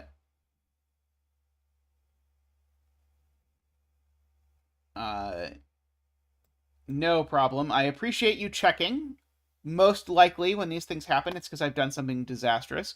I know this is part of an L sum, so it's a 1, 2, 3, or 4, and therefore this G must extend down. That piece I remember from before as well.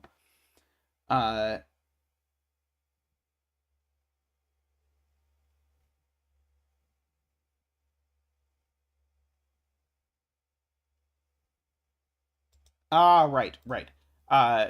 This row only has one clue in it, so if this was gray, that would be a 10-cell sum. So that's green. And I might be able to be 5, so I don't think I could do anything with that. Same thing here. This is also green. For the same exact reason. Uh,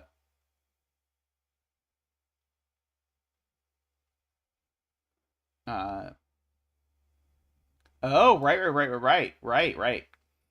Uh, Even this cell can't be gray, is MicroStudy's point. Because if this cell's gray, then it forces all of this to be gray, and now this green is stuck. So that cell's not gray, it's green, which greens all of this. And so now this is a 6-cell sum. And if this is a 6-cell sum at most, L is at most 3. Also, by the way, why do I have this at 2 cells when it's certainly a 30-something cell? Anyway, L's at least 3, but it's now at most 3. So L is 3. And so we get to do a cipher dance. Ba-doop-ba-doop, woo! Ba-doop-ba-doop, woo! Ba-doop-ba-doop, woo! Ba-doop-ba-doop, woohoo! Woohoo! Woohoo! Ba-doop-ba-doop, woohoo! Ba-doop-ba-doop, woohoo! Thank you, Zach. Thank you. So these are now 1, 2. These are now 1, 2, 3, of course. This is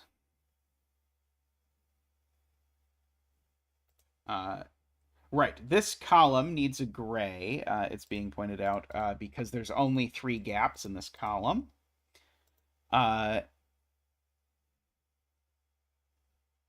I cannot be 0, so this gray extends, right? I can't be 0 because it's clued.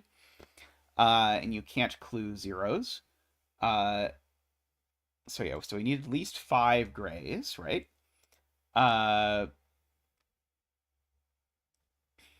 Let's see.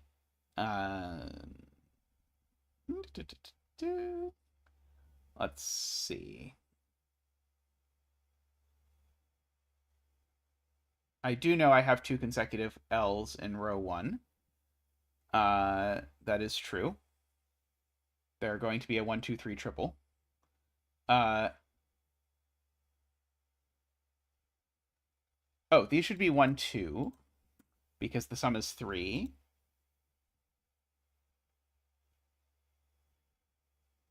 Poor MicroStudy. I'm sorry, MicroStudy.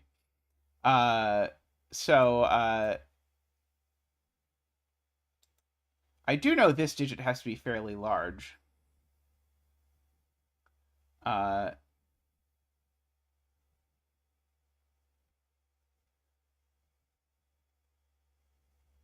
just don't know that this cell is gray, Nicholas. I don't think yet. I suspect I will know it, but I do not yet know it. Because I still have room for both of these to be green, I think. Uh, until MicroStudy tells me that I'd avoid a checkerboard. Uh, Not necessarily. That combination would be fine, Nicholas. I don't need to have any E's in here.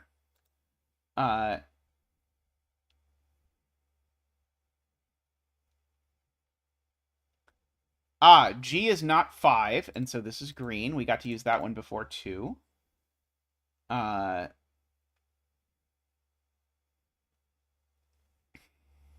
see. No problem, Nicholas. Ooh, I love that, Jay. People will be all over it.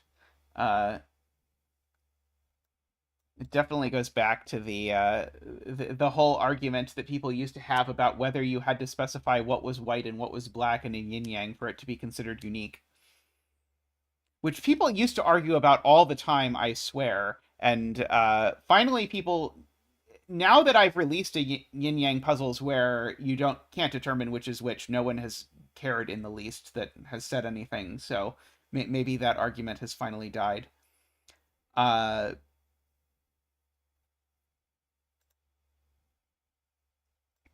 So this column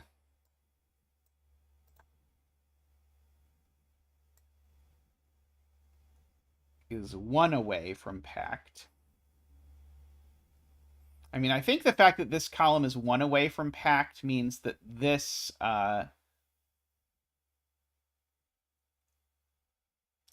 cell's always gray, and that this cell is always gray. Sorry, it's that cell and that cell. I think those are always gray. Just by the fact that that was sort of like my minimum. And so I could sort of wiggle up and down, but no matter how I wiggle up and down, I always need to gray those 2 cells or it becomes impossible. But the point is, I can't make both of these gray. This is what Chad is pointing out. I can't make this gray anymore because that would isolate this green. So that's always green. And in fact, this green's always escaping across those. So those are always green. So now, fascinatingly, in this row, that's got to be the L. And so that happens. That's a lovely surprise there. So that's a 3. And these are a 1-3 pair. For micro. Let's see. That was nice. So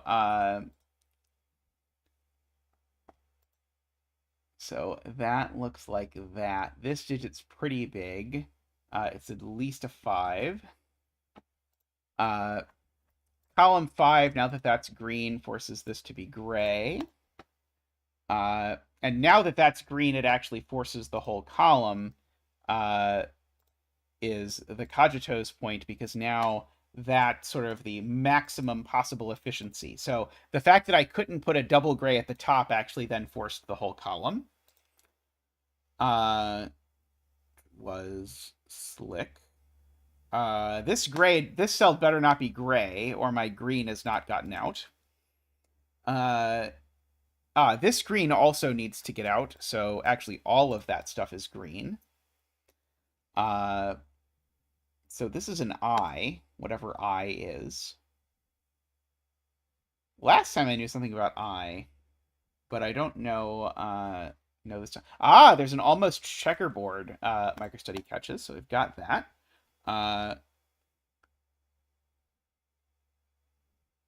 Yes, completely right, Nicholas. This little itty bitty green has to escape, so therefore that's green. Otherwise, the little itty bitty green is not escaped. Uh-oh, and now the puzzle's broken. No, it's not, because we're not putting digits in gray. We're not putting digits in green. We're putting digits in gray. Uh, Minor heart attack will survive. Let us see.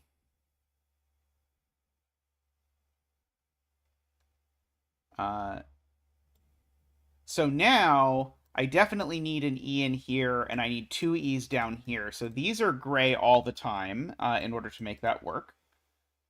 And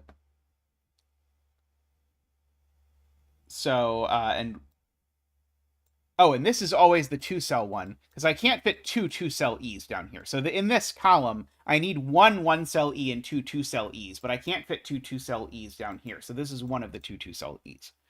And this is now, this is now a single clue, so all of that's gray. I'm told there's a 2-cell question mark G, which is very exciting. Yes, there is a 2-cell question mark G, J40 points out. And so that means that these two are an 8-9 pair, summing to 17, so G is 7. Getting rid of that. Now if G is 7, that gets rid of a bunch of these options.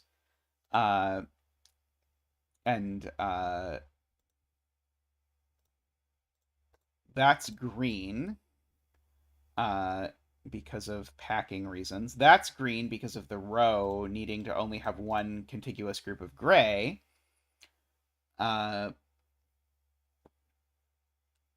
That's gray because of that's how the column works. I need to only use single cell gaps.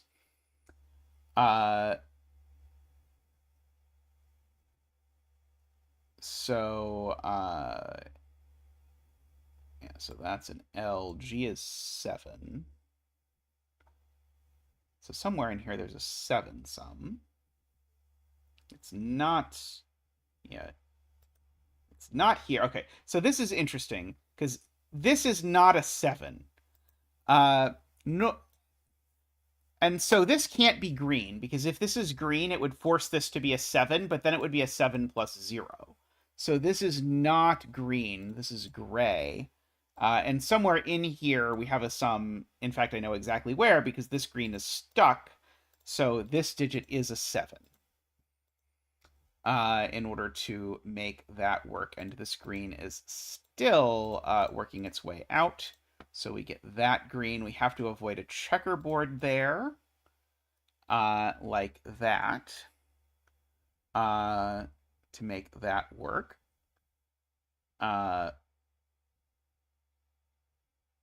Yeah, so if this is green, this is an 8-9 pair exactly. Let's see. Oh, column 2, we already have our segments of gray, Sarah points out. I hope I caught Sarah saying that faster this time than previously, because I think last time I made poor Sarah wait a long time for me to actually understand what she was saying about that. So we've got all of that green sort of stretching its way down there. And this row only has one clue, so that's automatically green, so that's gray. And now, now this is an E, but I don't know what E is. I was remembering that E was 5 from last time, but that's not how it works. But at least we got that sort of filled in.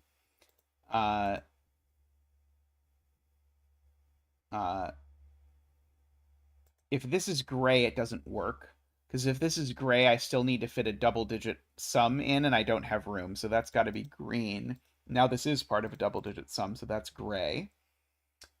Let's see. Lakia is pointing out the question mark L clue at the bottom of column 7. Or sorry, no, in the top of column 7. And I know what L is. I know what L is. This is the 18th time I have forgotten that I know what L is. Right. 7 plus what ends in 3? The only answer is 6, so that's a 6.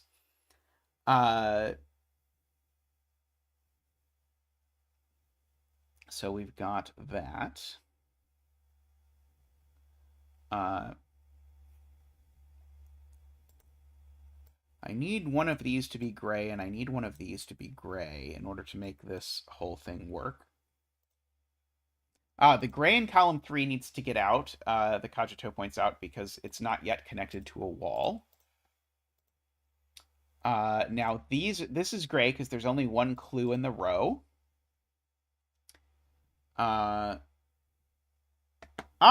Row 10, Screaming Ice Cube points out, is interesting because all of this is now gray because there's only 2 segments of gray, and we separated it because of that green.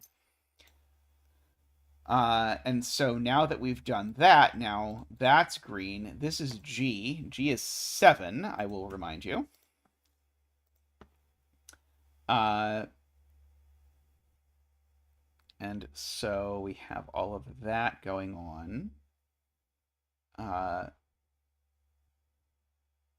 don't know if this is a 1 or a 2 cell P sum yet.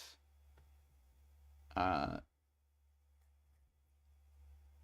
see. Yeah, G is 7, so this could be a 1 or 2 cell G sum. I'm not sure yet. Let us see what else there is to see. I don't quite know what to do with that yet.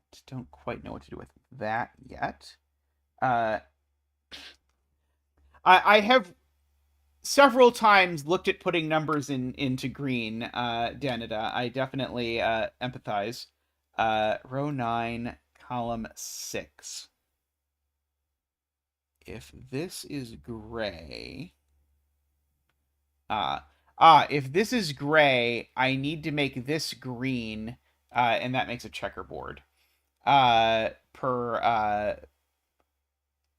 Because I need 3 clues. So this is another classic microstudy observation that I'd make a checkerboard if I didn't do that. Let's see. If this is green now, I've got to put a gray exactly here, and that gray is an X. For whatever on earth that means. Very little, I theorize. Let's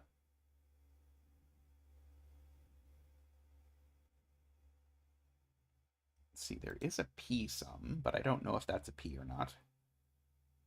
I know that this is a P, so I can fill in that it's an 8 or a 9.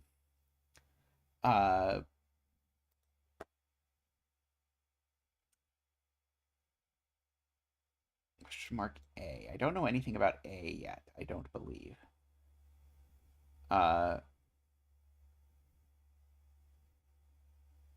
From row 1,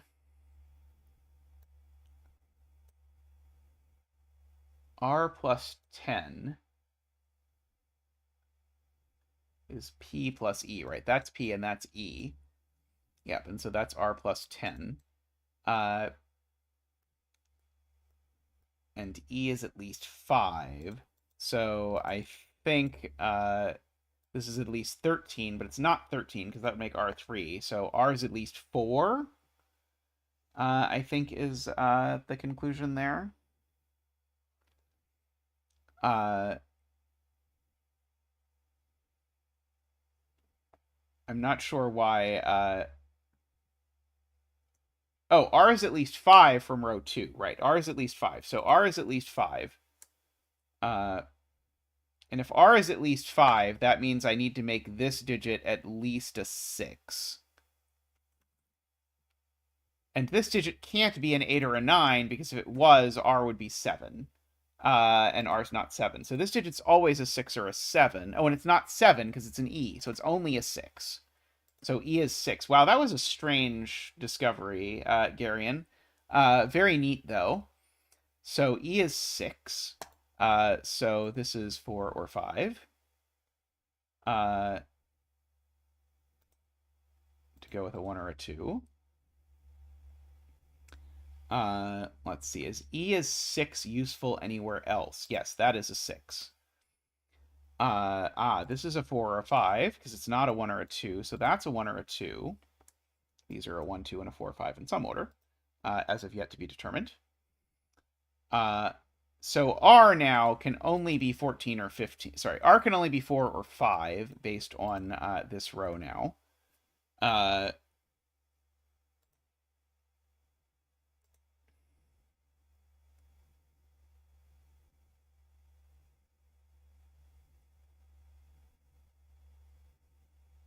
so R is 5. Right. R is not 4 because of this row. R is 5. Yes, yes, yes. I forgot about row 2. Yes. So this is a 5. This is green. Uh, this is a 9 in order to make that work. And if that's a 9, now P is 9. Uh, and so now this is a 7 or an 8 to go with the 1 or the 2 to make 9.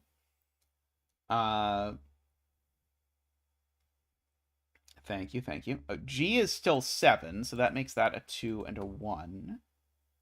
Uh,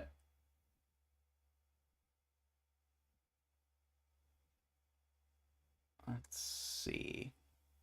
Don't know much about I yet, I don't believe. Uh,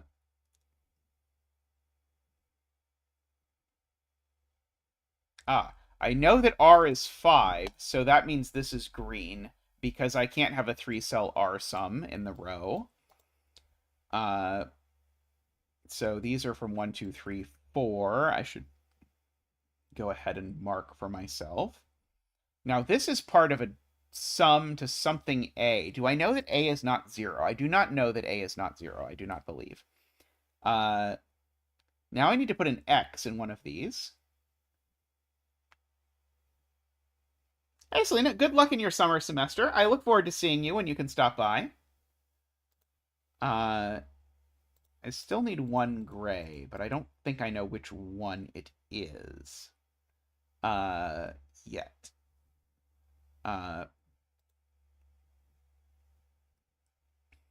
If I do, I don't, if you know what I mean. I need at least one, if not two grays in here.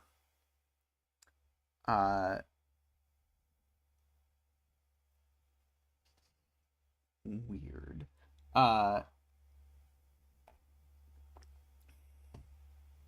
This column has a P at the bottom. That's good. P is 9.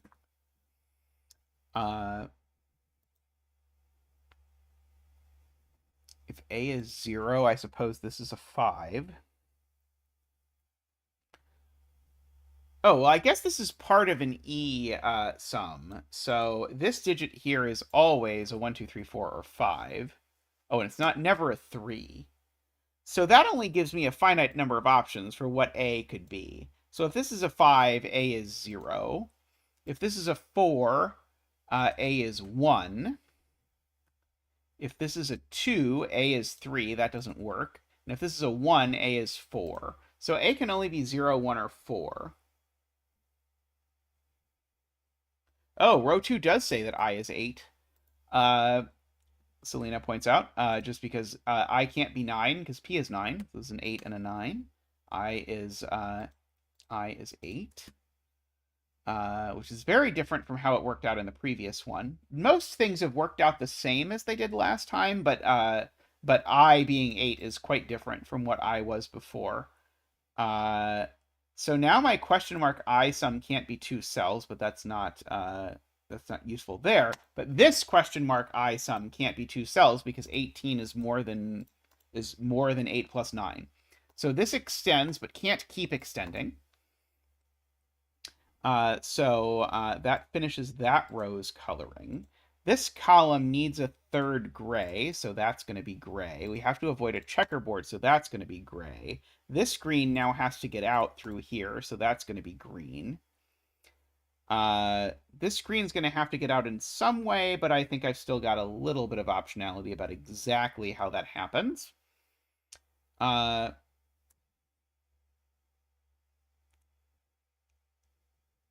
see.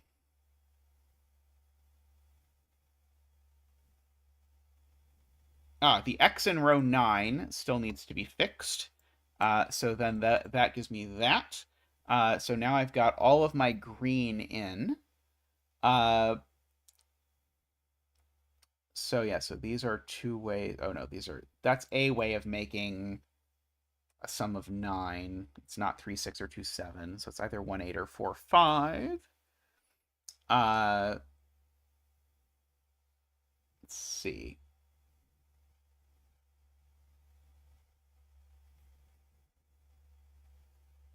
So this is 38 or 28. But if this were 28, I would need to be missing 3 cells that summed to 17. Is there a reason that's not possible? Probably. Here, I certainly am not summing to 38, so I'm missing 4 cells that... Oh, L just is 3. L just is 3. Yes. I am bad at L. I don't know why, but I am very bad at L. I just read that as a question mark I, for whatever reason. L is 3, so I need to be missing 7, which is 1, 2, 4. So that's not a 4, it's a 5, is the point. So that is a 2 and a 7.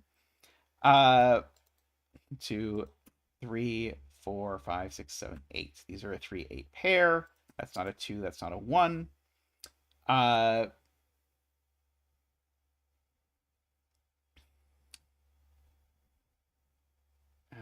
Okay.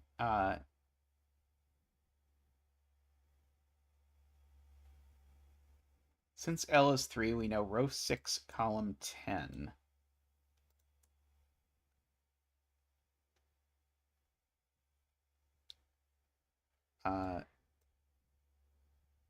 So these two sum to 13, and they're not 6, 7, or 5, 8, so they have to be 4, 9, I believe is the point. So this is not a 4. And if this is not a 4, this is not a 3, because that would make R 5. Oh, no, R is 5. Sorry, R is 5. I was going to say because that would make R 5, but R is, in fact, 5. So that gives me the 3 and the 2. So now the only double-digit number I get here is with an 8. So A is 0, as anticipated. So that all worked out.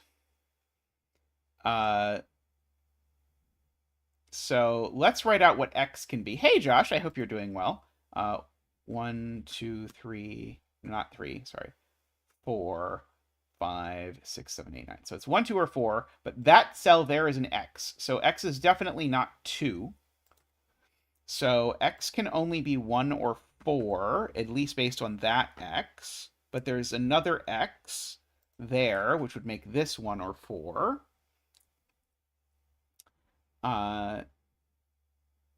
Let's see, is there any other X's in the grid? There may be no other X's in the grid. Right. This we can fill in. Admiral Malcor points out. By the way, welcome, Admiral Malcor and Josh. Great to see you around. These two cells are known to sum to 9, and if one of them is 3, that makes this a 6. Makes these a 4, 5 pair. No, there could be a 1, 8 pair. Sorry, 4, 5, or 1, 8. I don't know which.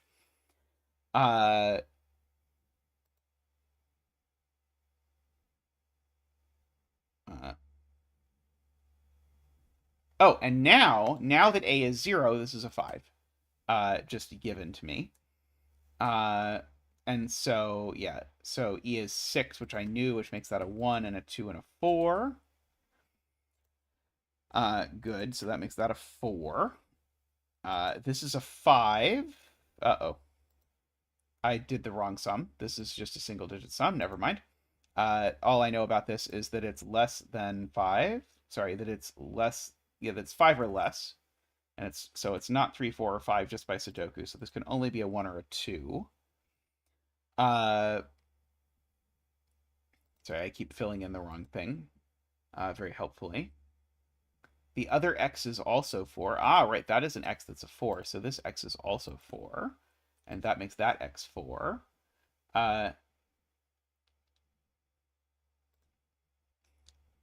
Did they solve the great mystery of whether New Hampshire is a state? Row 7, column 6, says Isaiah, is a 7 because it's a G, and G is 7. hard to argue with that logic, Admiral Malcor. Column 7p is 1/8. Yeah, so this is not 2, 7, 3, 6, or 4, 5. So yeah, this is boxed into being 1/8. So that's a 2. These are a 1 and a 3, I believe, just looking at the row. Row 7, column 10.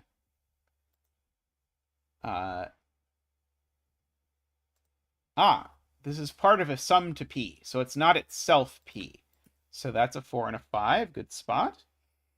That was JLib there. So now this is a sum to p, so that's a 4.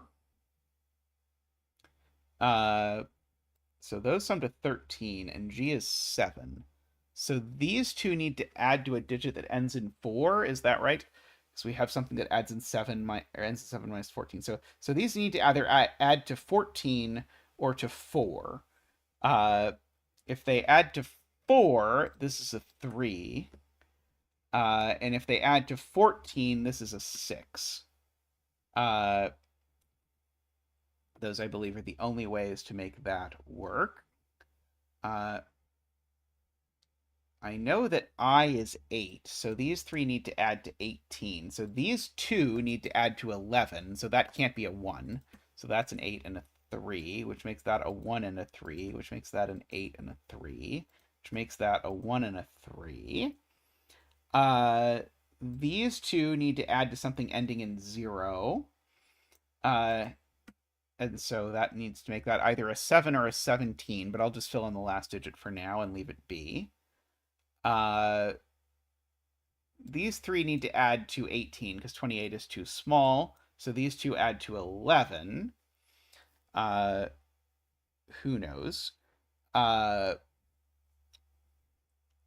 This digit probably is known, perhaps.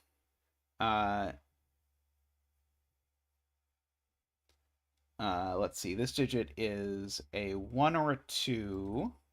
But not a 3, 4, 5, 6, 7, or 8, or it's a 9. However, there's a problem with this being a 9, which is that this is part of a 7 sum, so that's a 1 and a 6. These are a 3 and a 4 in that order. Let's see. This is known to be a single-digit number. Oh, this needs to end in I, so these... so that's a 5. In order to make that work out. So this is a p sum. These can't be 1/8. So could they be 2/7? No, because there's a 2 and a 7 in the row. Could they be 3/6? Maybe, in a very specific order. Or could they be 4/5? No. So they have to be 3/6 in that very specific order. And so now these 3 add to 9, and the total needs to be 18. So therefore, these need to add to 8 and be 1, 7, and I know the order. And I think we have finished. KNT did not lie when KNT earlier said that the end of this version was much smoother. Very cool. Uh-oh, I did bad. Oh, this is an 8. Yes, okay. There we go. But the second one was super smooth. The first one was kind of messy, but it's still just incredibly impressive that this puzzle exists as these same clues working as Japanese sums for both, which is just an absolutely fascinating idea that I'm kind of in awe is possible, that like only this minor shift in which thing is the cave just changes completely how it works out. This one does legitimately look like a cavern system. I agree with MicroStudy. As a cave, this looks like a much more compelling cave to visit, I must say.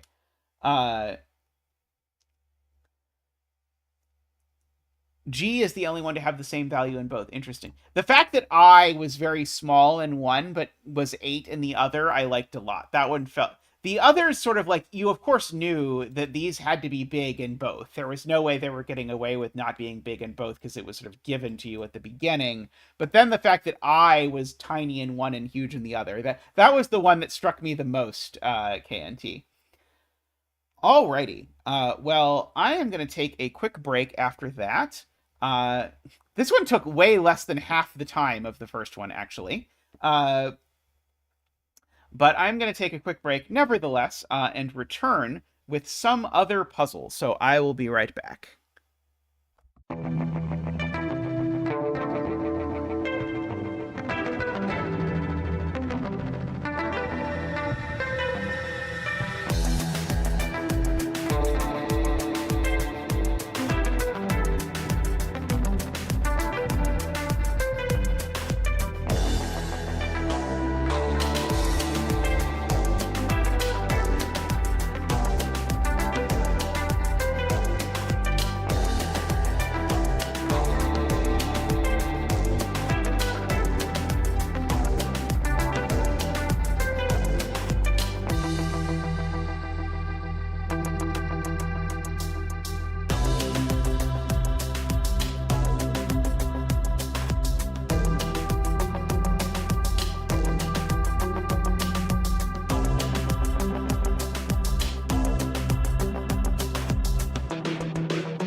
Alrighty, welcome back.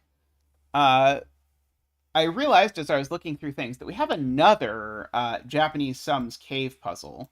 And I figure we just did some Japanese sums cave puzzles, so maybe we can do another Japanese sums cave puzzle. Uh, and then I won't have any more Japanese sum cave puzzles in the bucket, I think. So let's clear a genre, as they always do on Puzzlink. Let's read. This is Niverio's Ciphered Japanese Sums Cave. We have done, I think, probably the majority of the Japanese sum cipher puzzles we've done, or sorry, yeah, I think the majority of the cipher Japanese sums we've done on stream have been Niverio puzzles. So this will add to the collection. If you're looking for a recommendation, I think Niverio's best cipher Japanese sum puzzle is the coral one. But let us go on more spelunking. So let's figure out what things are getting digits. Places on every unshaded cell. Okay, so the floors are getting digits in this one. So greens are getting digits. So we're back to, sorry for people who just got used to putting digits in gray. We're putting digits in green now. So let us put some digits in green. And then the question marks just mean it's a digit. So the question marks, I think, just mean that these are green. The E means that whatever digit E is goes here, is my understanding of what is happening in the world around now. Okay, so let's see what we can do. So this inside clues also have a meaning. Oh, read the cave rules. Oh, did I just do this wrong? All clued cells inside the grid are part of the cave and indicate the total count of cells seen for. Okay, so those are cave clues. Okay, but they are all part of the cave. Okay, they are all part of the cave. Right. So these are also like valid clues in the sense that they count the number of vertical and horizontal cells. I'm going to try putting a circle around each of these. Do you have a recommended bet tree, by the way, Niverio? While I figure out that in this column, I think we need to do that exactly or it's not going to work.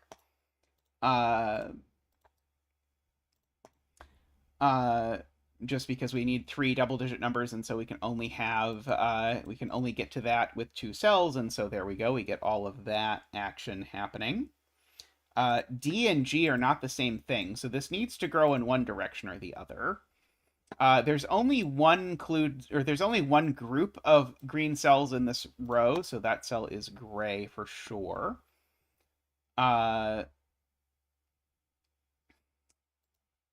Let's see.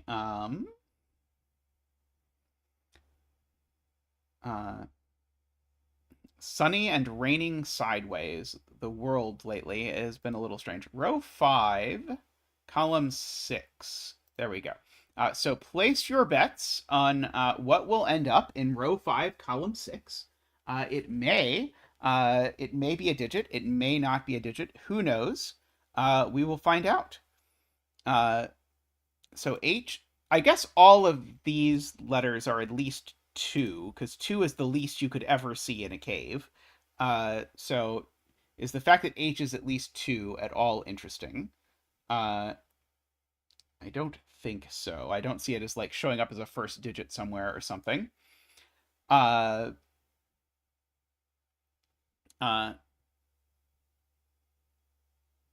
F is the only thing that can't be 0, so F is 0. So yeah, so A is there, B is there, C. Please stop this, Niverio. D. Oh, D is in here. D, E, F, G, H, I.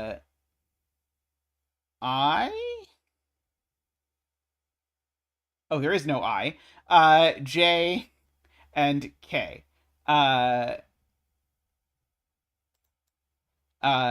So yeah, so agree. So F is 0 just because nothing else can be 0, and one of them has to be 0 because unlike the previous puzzle, there are 10 of them this time. Uh,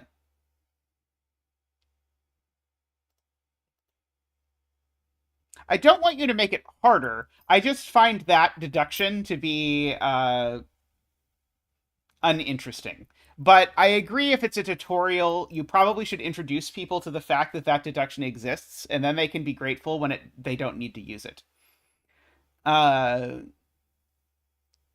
so F is 0. Does the fact that F is 0 do anything super interesting? I mean, this sums to 10. Uh, yeah, if it's unneeded, I have no complaints. Uh,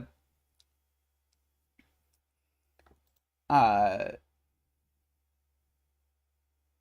row 3, A, B clue. Right, right. Nicholas is completely right. This is not a single cell clue, so this always goes at least 1. It's just a fun fact. See, I still got plenty of room though to go uh digit space digit space digit and not make this green. Uh I guess tons of space and exaggeration. I got a little bit of space left to do that. Uh I mean A I know is actually A can't be that large at all, right? Can A even be as large as 3? I don't think A can be as large as 3, because if A is as large as 3, then this becomes a minimum of 5 cells because B is not 0, and then I would need to fit 3 more single cell clues, and that's not going to work. So A is always 1 or 2. Uh, so let's see. So there's a 1 or a 2 at the top of this column somewhere for whatever that is worth. There's a 1 or a 2 at the top of this column somewhere for whatever that is worth. Uh, let's see. Is there any other digit that shows up at the beginning where I know that B is certainly at most 3. B can't be 40 something because I can't have a 40 something clue and then have 2 other clues. I don't think actually. Maybe I could. Uh, maybe I technically could. Probably not with this geometry though. If that were C, uh, and then I did my 40 something, and then I did my D. I'd have to do my 40 something and 5. Yeah, it does not work out for B to be 4. Uh, so B is only 1, 2, or 3. Uh, let's see. B just was first digit of a couple other things. Like there's a B there. The B here is interesting, so it'd have to be an honest B, as opposed to those dishonest Bs. Something, something, I'll make an honest B out of you, or something. Uh, whatever the movie quote is. I'm pretty sure it was that. Let's see. D can't be too large or it breaks G in row 8. Yeah, so G is larger than D. Let's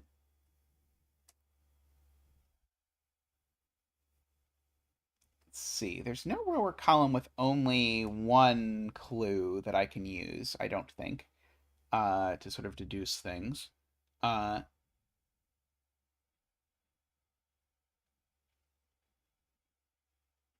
uh,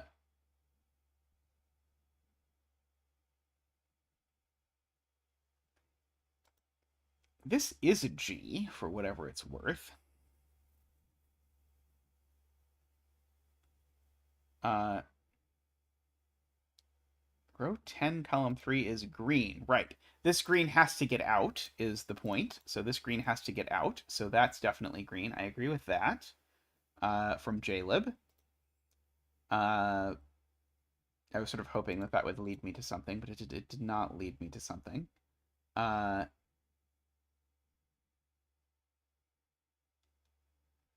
um, let's see. And I do need to remember that these clues count something for whatever it's worth. Uh, so I think the point is that D is at most 4, actually, because so this is what Selena was saying that I did not appreciate before. This is at most a 3-cell strip, and this is a cave clue. And so that means in total, at most, D is 4. And D is also at least 2. So D has to be 2, 3, or 4. In fact, D can't be 2 either. If D was 2, then D would be equal to G, and that's not going to work. So D is 3 or 4. Let's see. I do not know. Yeah, so this is 3 or 4. It's part of... Oh, and it's part of a double-digit clue. So this needs to be at least as big as 7 in order to make that work. Otherwise, we will not get to a double-digit clue. Now, this is part of a single-digit clue, so I can only grow 1 to either side here. I cannot grow 2. That doesn't seem immediately useful. So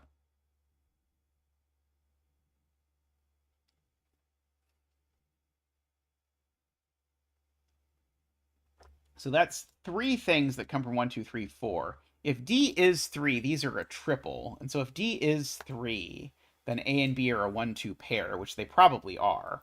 Yeah,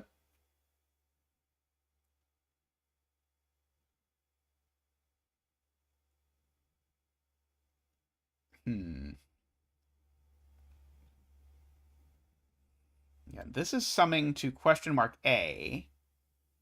Okay. So yeah, so A... Oh, so this can't even be 7. No, it could be 7 if this is a 4.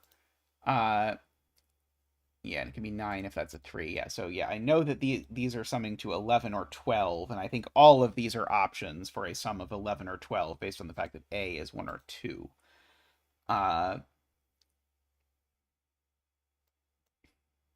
Um, hmm.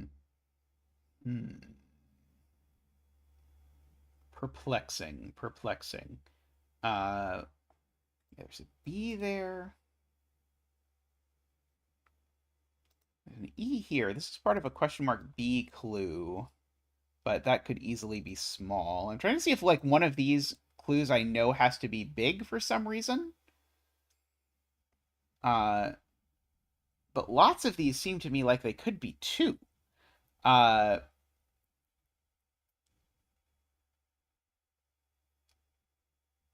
So I don't see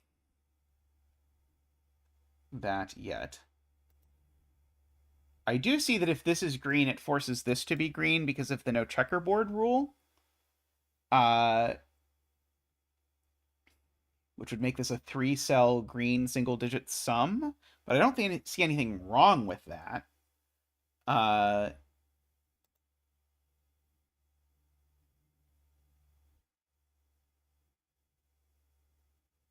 I'm trying to find the magic place that MicroStudy will tell me where if I put a green in this column, then if I shade the next 2 cells, I get a 4-cell green sum.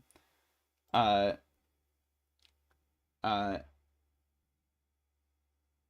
yeah, I was just waiting for MicroStudy to tell me where I was supposed to bifurcate on putting a green to get my green sum. If this is green, then that's green, and that's green. And yep, there it is. That's it. Yep. So if so the point is, if this is green, then because of the rule about checkerboards, these two are both green, and now I have a 4-cell sum that's a single digit.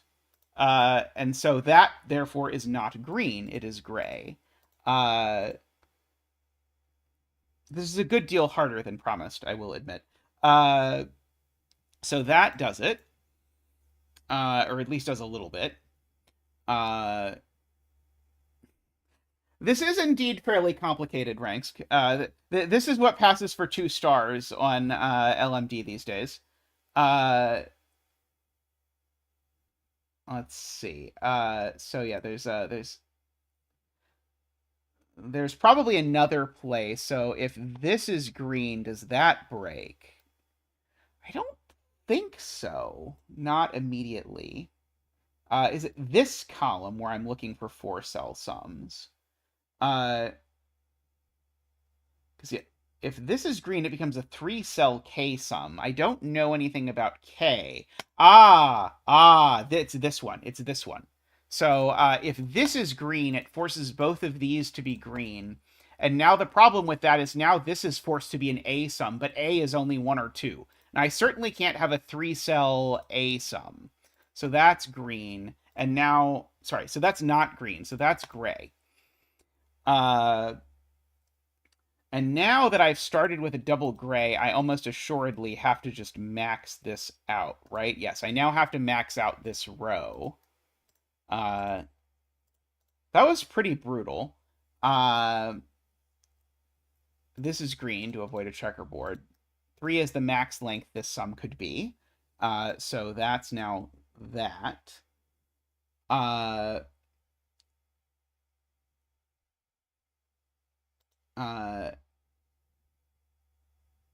This is so so if this is green, it's going to make a 4-cell green sum. So this is gray, and now that's gray to avoid a checkerboard. And now in row 3, A can't be 2 anymore, so A is 1. We can do our 1 dance. Ba-boop-doo! Woo! Ba-doop-ba-doo! Woo! Ba-doop-ba-doo! Woo! Ba-doop-ba-doo!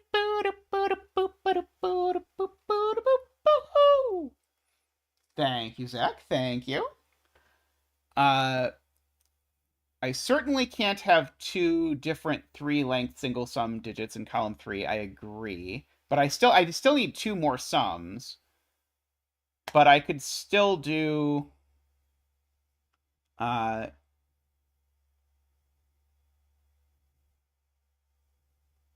the question marks are valid cave clues for the grid, and they're given green cells. So they count the number of total green cells seen by a particular cell ranks.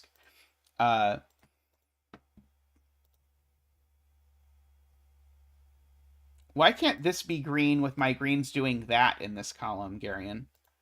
I think I'm missing a thing over there.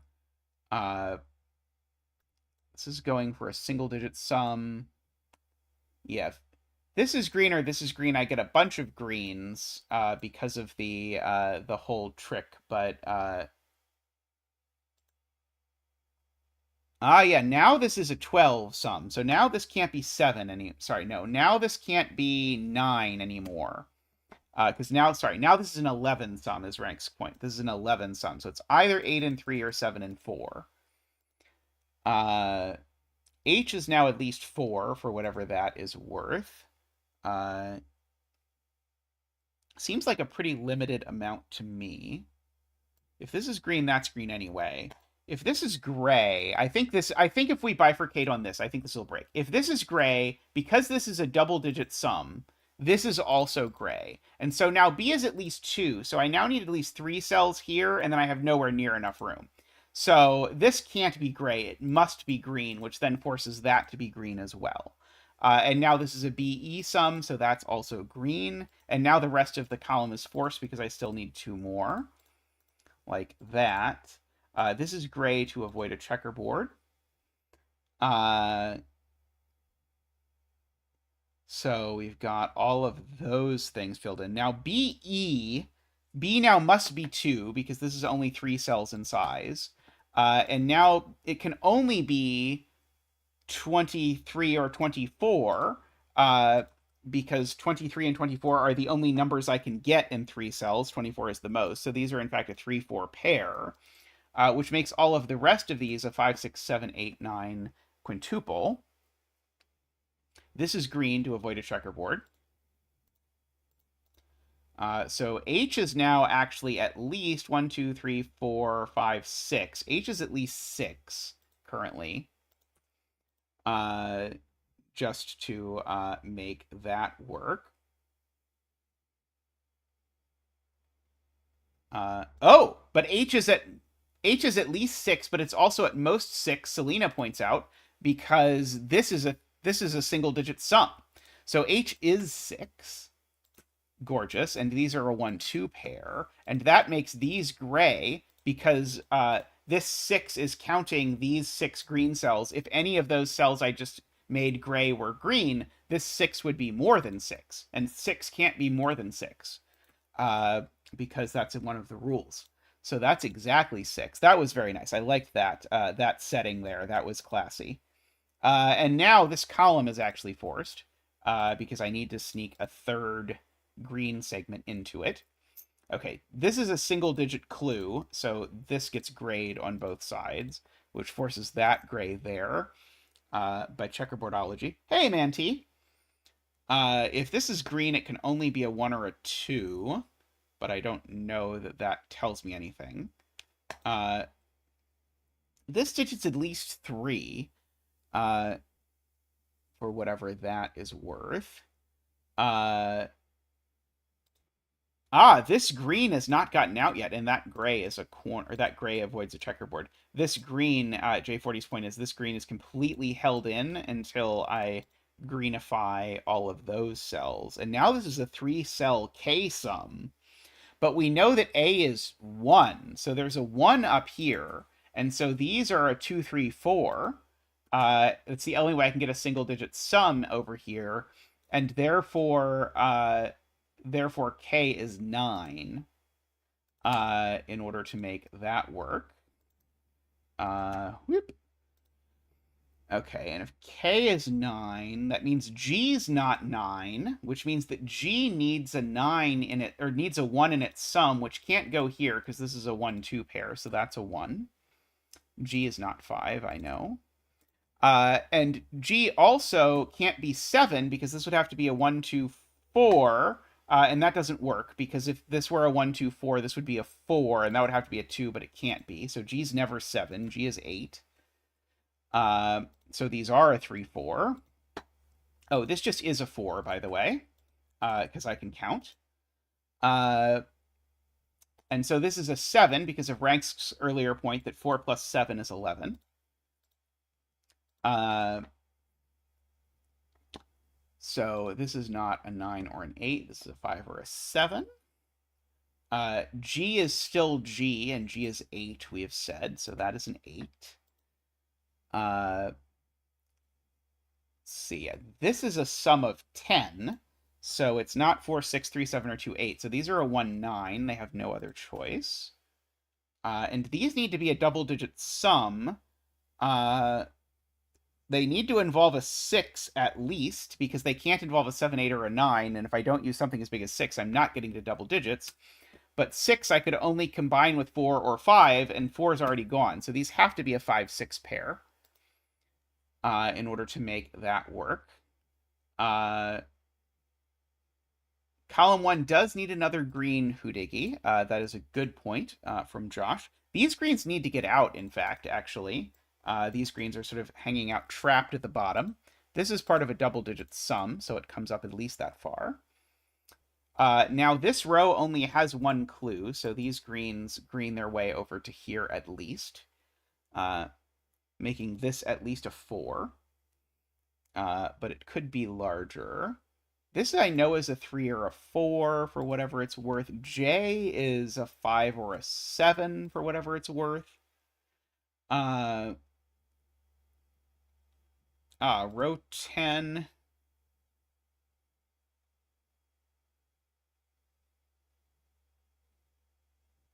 Let's see. So, right. Row 10 is forced, if I look at it correctly and don't confuse green and gray, because I still need 2 more things. This green needs to get out, so that becomes green. So now this is a minimum of 5. I'm told there's a G in column 5. Let's see, that's an H. I know what H is, right? That's a 6. And then there's a G, and G is 8. Right, so now this column is forced as well, with those like that. Avoid a checkerboard makes that gray. This green needs to get out, makes all of those green. I also would like a no 2x2 rule. I would like that retroactively added to the puzzle. It could be in the rules for all I know. The rules are pretty long. Let's see. I don't know. I just find it more fun with no 2x2 rules. The bet tree has unfortunately become wall. So apologies to all the digit betters. That means the house wins, I believe. Uh, let's see. That's a B. Or it's part of a sum to B. No, sorry. That's the B. Oh, right. Okay, sorry. This column, that's a 2, and these are all green is the thing that is going on.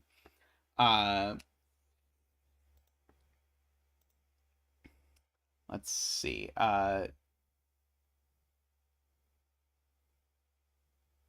D is 4, and E is 3. Right, D was 4. I just never filled it in. Oops. 4 and 3, because this was a D. So E is 3. So that is not a 3. That was a good spot from Sarah. So yeah, so this needs 3 total cells to C.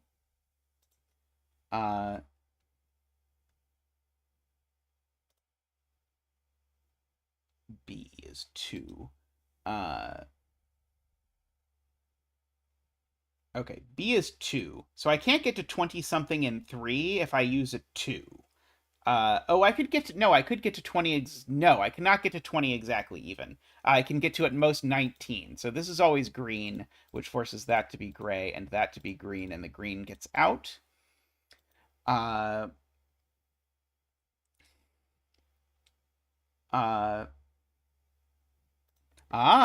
Selena points out that this is a cave clue, and the thing it's counting is already more than 5, because it's already 1, 2, 3, 4, 5, 6, 7. It's already 7.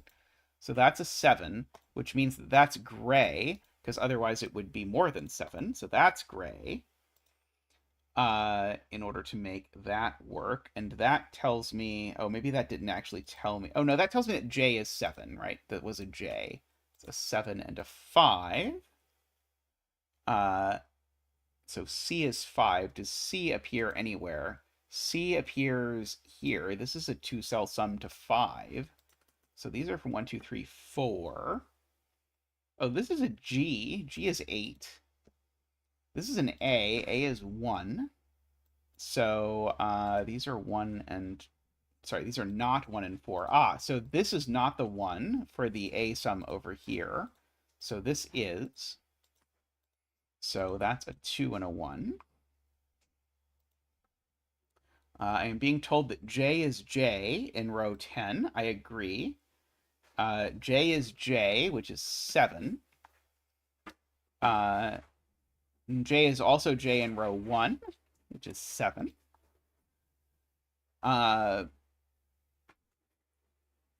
These are summing to 20-something, and so these need to be 8, 9 in order to get to 20-something.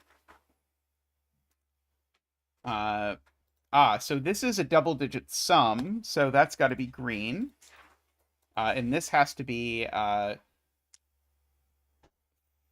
it needs to end in 2, so it's either 3 or 4 are the only options. Sorry, I did the wrong thing. This is 3 or 4. It's being told it's not 3. Because there's a 3 in the column. So that's a 4, which makes that an 8, which makes that a 9. Bye, Codec!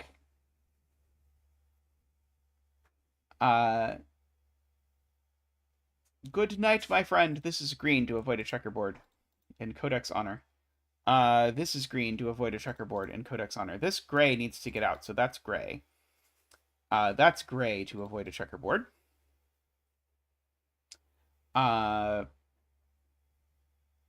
This is a 12 sum that doesn't have a 1 in it. That's maybe not the most useful of options. Question mark clue in row 7.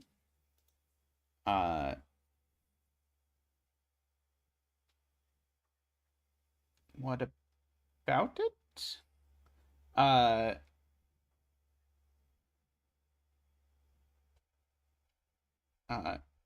C in row 1 is resolvable. Yes, C is resolvable. C is 5. So that's 6. Thank you, Nicholas.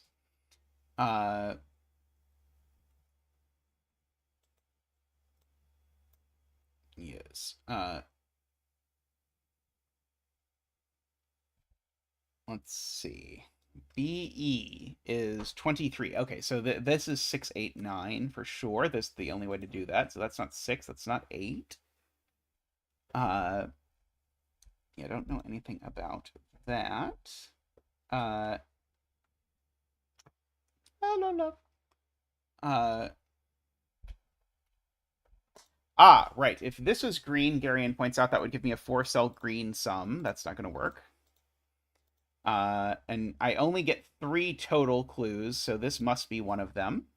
And that makes this gray, because the 3 is now complete, which makes that gray. This green needs to get out through this side. This needs to be at least 5. It's 5, 6, or 9 are the only options for this particular cell. This is already at least 6. So this is 6 or 9. I don't think it can possibly be 9.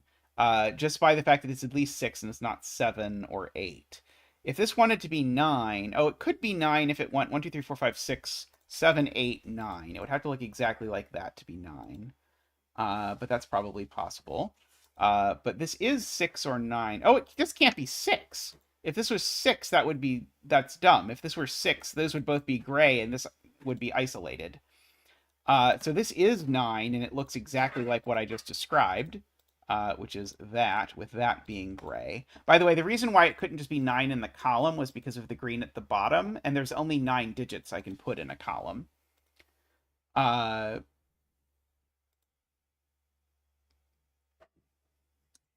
Okay, so that makes that a 6. Makes that not a 6 anymore. Oh, this is known now. This is now 1, 2, 3, 4, 5, 6, 7, 8. This is now an 8. This needs to be a double-digit sum that doesn't have a 7, 8, or 9 in it, so it can only be 5, 6. That trick came up earlier in the puzzle as well. I wonder if Niverio considers that an essential trick. So this could be 5. It can't be 6. Could maybe be 7 or 9, I think are the options. 4, 6 is also 2 digits. 4, 6 is also 2 digits, and it could be that. I do need a 6, though, so there's still a 6 there. But this could be 4. I agree with Garion's analysis. Sorry, 4 or 5. And both 4 and 5 are single-digit numbers for purposes of this.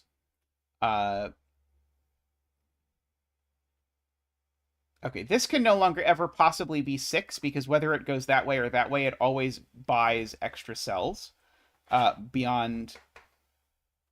Wait, no, what am I talking about? I have no idea what I'm talking about. Well, actually, there is still a parity argument, because I started at 3, and I'm going to add either 1 pair of cells or 2 pairs of cells. So I'm either going to get to 5 or to 7, and it can't get to 9 no matter what. So this is always a 5. I think Garion had that a long time ago, and I was afraid to look at it. So this clue is a single digit, so this can only be a 1. Otherwise, we'd have a problem. Let's see. Row 2, Kurabon says the question mark A clue is forced. So A is 1. So these certainly can't sum to 11. So they must sum to 21. So that means these 3 sum to 17. They are at minimum 3, 5, 7. Which sums to 15. And sorry, I wanted this sum to be what? I wanted the sum to be 17, and these sum to 15. So I need to go up 2 more. And so, yeah, so I can't go up. Yeah, if I want to go up 2 more, the only way to do that is by making this a 9. Which makes this a 9. That's a really messy killer calculator computation, but I agree with Kurabon's assessment that is the only way to do it. With a weird combination of counting degrees of freedom and the fact that the minimum is 3 odd, so you can't sort of increase by 2 in any sort of particular way. other than that. So row 9, column 8 is a 2. Uh, right, because this needs to be a single-digit sum, so that is a 2. Uh, oh, I would never in a million years have expected Niverio to require that deduction. Uh, B is B in row 3. Let's see if I can find the B in row 3. There's the B in row 3. B is 3. No, B is 2. So that's a 3 and a 2. Uh,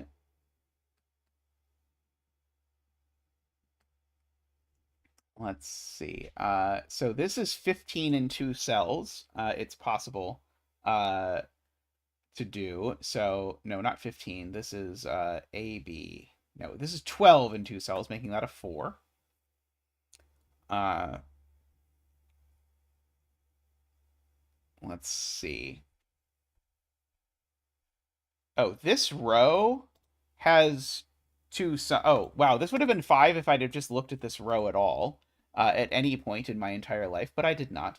Uh, this is going to be one of the solves that has Niverio screaming at the screen more than usual.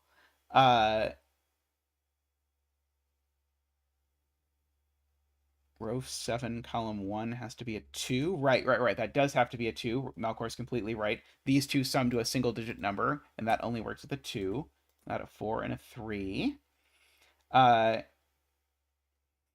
The opening, the way we did it, was brutal. I'm sure there was an intended non-brutal way that would have... But after the opening, as soon as we got like anything going on, it's been very smooth since then. Uh, but the sort of like weird implication of having two checkerboards forcing a 4-cell single-digit sum was complicated, but Niverio hinted in chat that that was not at all the way Niverio had intended that it be done. So I suspect that there was a nicer way. This is probably almost a naked single. It's not a 0. I can tell you that much. I can use this gray cell using the GG clues. Right, okay, so yeah, so the GG clue tells me that that is gray. What is G even? G is 8. Yeah, I guess this could be 8, or it could be a 2, 6. Over here. Oh, this green just needs to get out. This green will not get out if this is gray, so that's green. To make it connect. That's got to be gray because of the row clue. These need to have a 1 in them and a 3, because 1, 3 is the minimum, because neither of them can be 2. Sorry, 1, 3. 1, 3. I will eventually enter 1, 3 into there.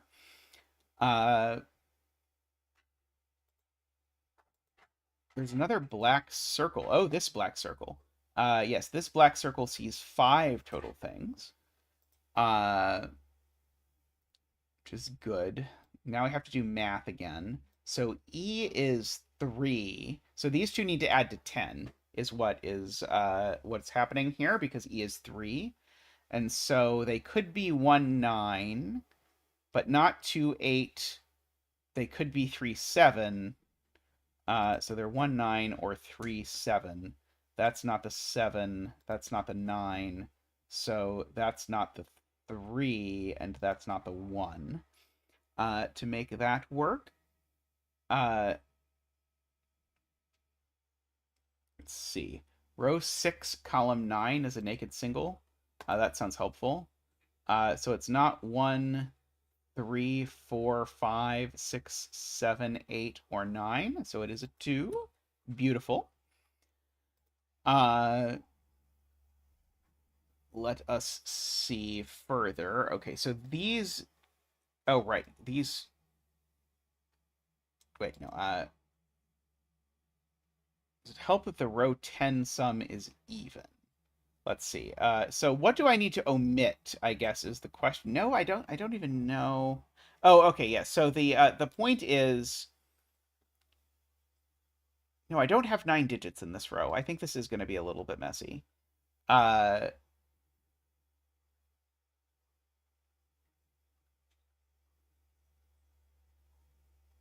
Row 10, column 1.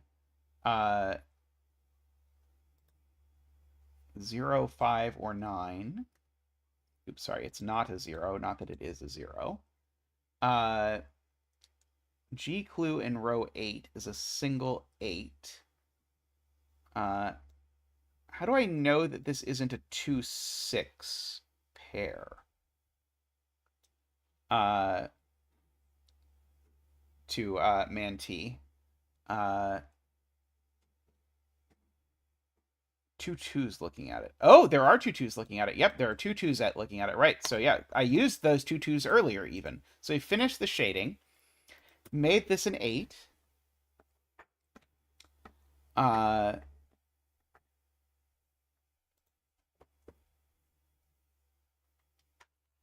So I think people are telling me that if I just sudoku everything down here that I will get a triple or something. Sorry, not a 0. Not a 9.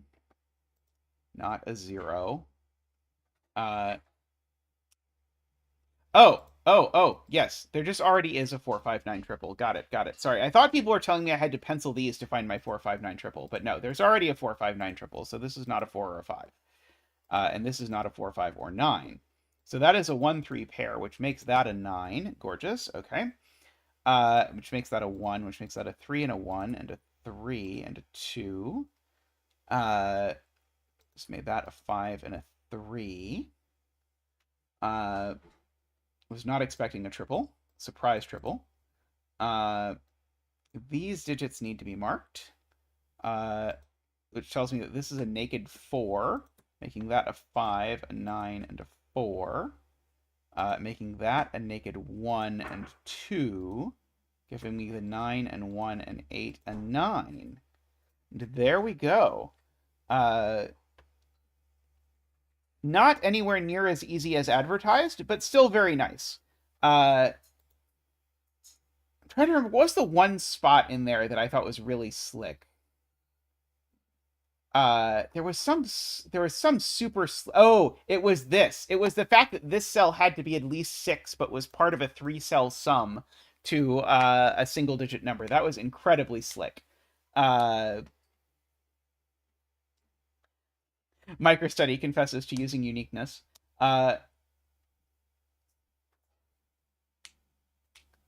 Did I... So how did I need this cell to be even? Because I don't have all 9 digits down here, Ranks. That was the thing I was confused by about sort of like, I thought people were using like the whole sum of the row or something down here, but that wasn't quite going to work. Oh, once I had the triple. Once I had the triple. Okay, yeah. I just kept not seeing the triple. Once I had the triple, everything was fine, but somehow in my brain, the triple did not appear. I do think that's the only time I've actually used a triple in today's series of JSUMs. But anyway, I'm going to take a quick break, and then I'm going to come back and do some 6x6s, I believe. So hang on, and I will be back shortly.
Welcome back.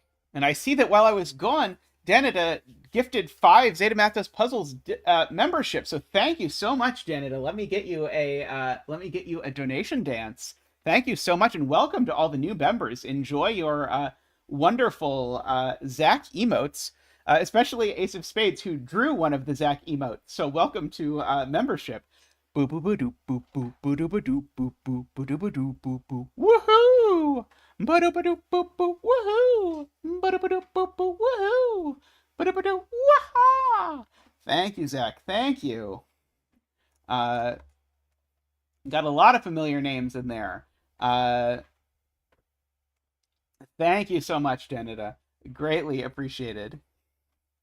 All right, so I have pulled up for us a 6x6 non-consecutive region sum lines. I'm glad you enjoy it. I also enjoy it, and I love seeing all the new members around. It's very cool. Uh, so adjacent digits along the blue line may not be consecutive, and digits along a blue line sum to the same value in each box it passes through. Okay, so then it's not globally non-consecutive. It's only non-consecutive along the lines. So these two numbers, which are the same, are not consecutive. We can start there. So these two are the same because the sum of this cell and the sum of this cell are the same. Just in case you've never seen this before, by the way, what this is saying is the sum of these digits is the same as the sum of these digits.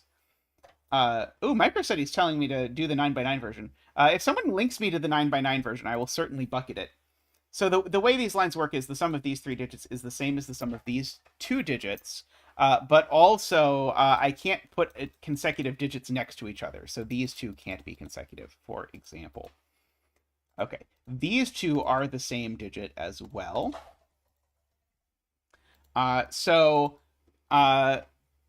One consequence of that is that neither of these digits is a 1, because if one of these digits was a 1, then orange would be consecutive with one of the digits on it.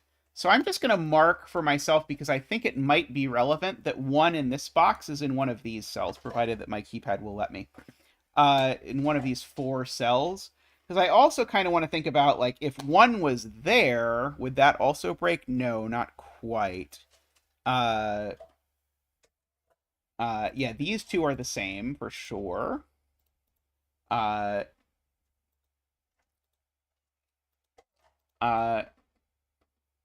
So orange, yeah, so that does mean orange is at least 6, Selena points out, because if neither of these is a 1, and they can't be 2, 3, they must be 2, 4. So Selena sees the natural consequence of what I was doing when I did not. So these have to be 2, 4, and these have to be 6, 6, which is fabulous. That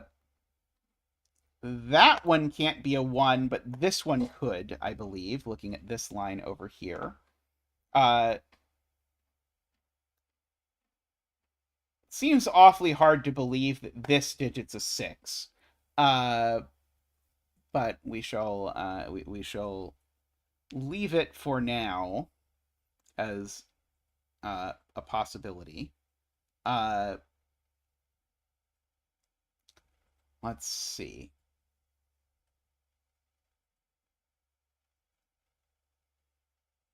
That's a good point. If there is no 1 on here, as J40 points out, then it would have to be 2, 4 by the exact same argument, and this would be a 6, which would repeat the 6. So there is a 1 on here, and the only place the 1 can go is not the place I was trying to put it. It's there. Because if I put the 1 there, these two would be consecutive. So none of those are 1. And that's not a 2, so this is not a 3. So this is at least 4. So this is only 4 or 5, which happen to go with 3 and 4 over here. Dang it. One of these 2's a 4. I was hoping it would see one of these 2 4s, but it is not quite. Close, but not quite. See, if I put a 6 here, then the minimum sum of this line is 9. And I would need to make these two sum to 9. Without a 6, it would have to be 4, 5, and that's broken because it's a 4 next to a 5. So it is, in fact, true. Chad is right that the 6 has to go here. And so the 6 in this box has to go down here.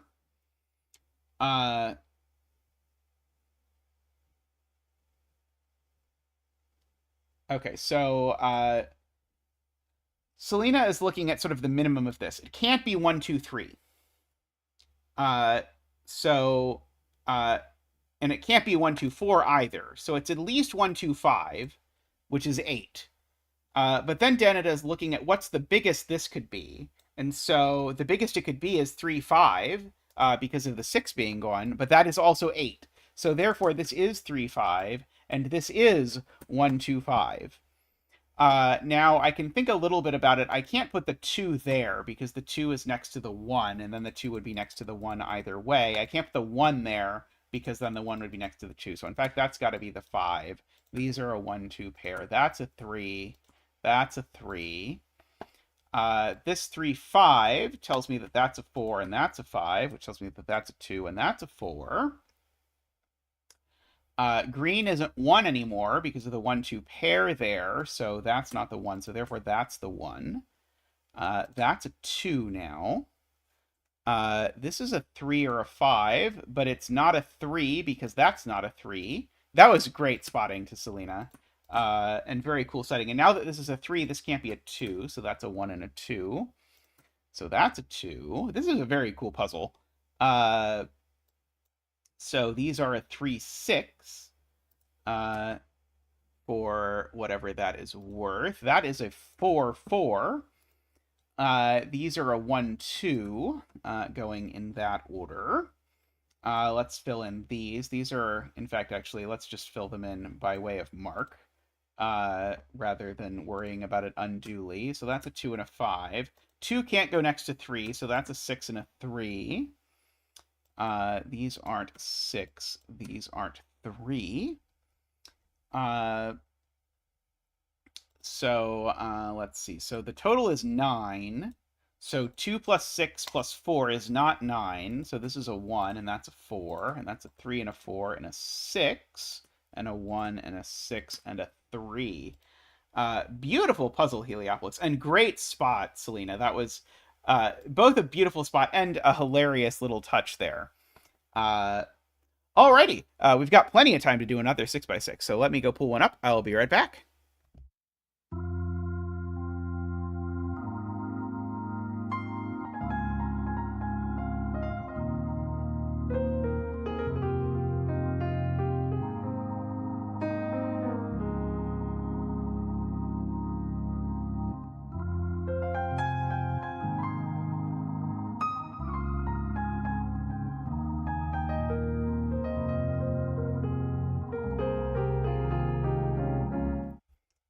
Okay, a little birdie sent me the 9x9 version of that puzzle, so we're going to do the 9x9 version of that puzzle now. Because why not? You know, why not? So let us try it. So exact same rules. We can do, again, some coloring right away. So those are yellow. These are the same, but they might also be yellow. So we'll do them in black circles just so we don't get confused. This digit is the sum of these three. So it's at least 6, except it can't be 6, because if it was 6, my phone would randomly start ringing while I was streaming. If this was 6, these would be 1, 2, 3, and there's no way to put a 1, 2, 3 onto these lines so that the 2 isn't next to something it's consecutive with. So in fact, this is only a 7, 8, or a 9. And this line, funnily enough, has to have a 1 on it, because if it doesn't, it would need to be 2, 3, 4, and 2, 3, 4 has the same problem as 1, 2, 3, that there's no place to put the 3. So there's definitely a 1 along here, which makes the deduction that I can't put a 1 on here kind of disappointing. Exact same words apply over here. This has to be 7, 8, 9. There needs to be a 1 on this line. And the exact same words apply over here. This has to be 7, 8, 9. There has to be a 1 on each of these lines. Right,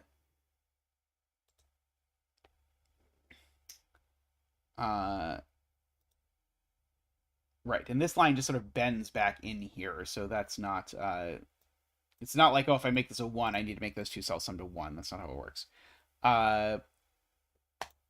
These two cells are the same as well. I might as well mark. And neither of these is a 1, but I already kind of knew that. These two cells are also the same. And the same story applies here. There has to be a 1 along here, and these are from 7, 8, 9. I did not originally appreciate that this sort of number here was a single cell that was summing to these. Sometimes there are single-digit sums in region sum lines puzzles that I just miss. It happens. I've made a checkerboard. Oh no, the yellow has to get out for sure. So there's no 1 here.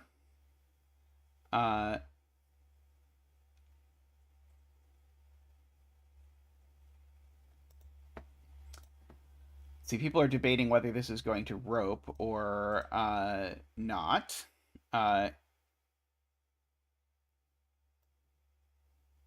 Right, there need to be 1s here.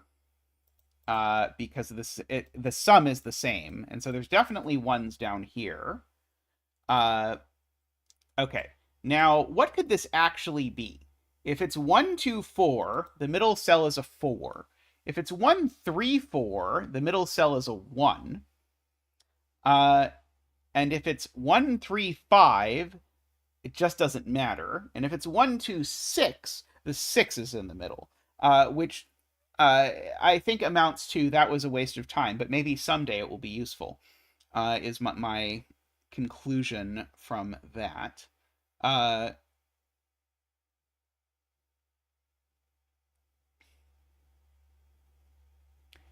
Must have both 1, 2s on the line in box 9. Oh, right. Yeah, of course. Every 3-cell arrow has 2 of 1, 2, and 3 on it, and there's no 3 on it. So 1 and 2 are both on it, and the 1 and 2 go in these spots. That's what Malcor is saying. So there's also a 2 down here, and then this is a 4, 5, or 6. Oh, sorry, that 2 down there, that was not true. That 2 I just made up. We will not talk about it anymore. If it ropes, then there's a 2 down there, but who knows if it ropes or not. But that's interesting. So this sum is at least 3, 4, 6. So it's at least 13 for whatever that is worth. I suspect not a whole lot.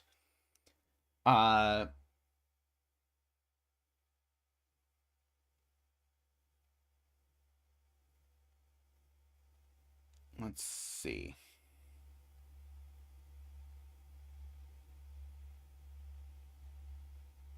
Right, this can't be 1 or 2, right, right. Let's remember the rules of the puzzle that aren't that this is just a region sumlines puzzle. So, right, this can't be 1 or 2. So this is at least 3. Uh, so it's not roped. Oh, they could be the same. Oh, darn it, they could be the same. Darn it. If these are the same, then it's all okay. Which is very unfortunate because it was about to let us deduce that they weren't that it was not roped. Uh,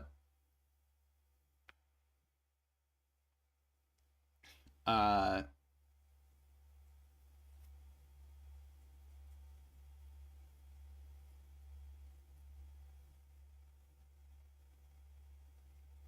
okay, one of these two has to be a 7, 8, or 9.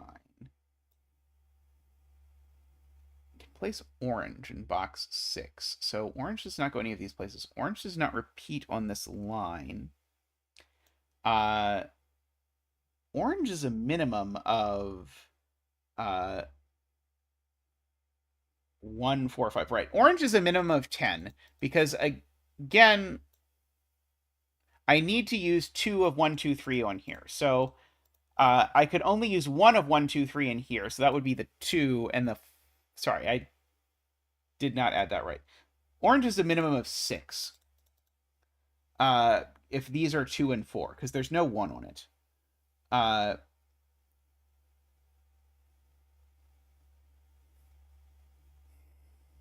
So I'm checking why orange can't be... Right. If orange is 6, then orange is going to land on... And orange goes on this line. Then this is 2, 4, but this is 1, 2, 6. That doesn't work. So the only place for orange is here. Or the easier way to see it is that these two cells sum to the sum of these 5 cells, which is a minimum of 15. And so if orange appeared on this, it would be saying the sum of the other the other 4 cells was this digit. But then that would in turn make this digit at least 10. That doesn't work. So that's the more sort of standard way of looking at this. So either orange is 6, in which case this is 2, 4, and this is 3, 5, or that's orange. I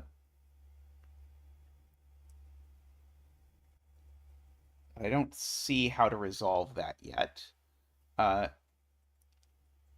Row 3, column 9 can be placed in column 8.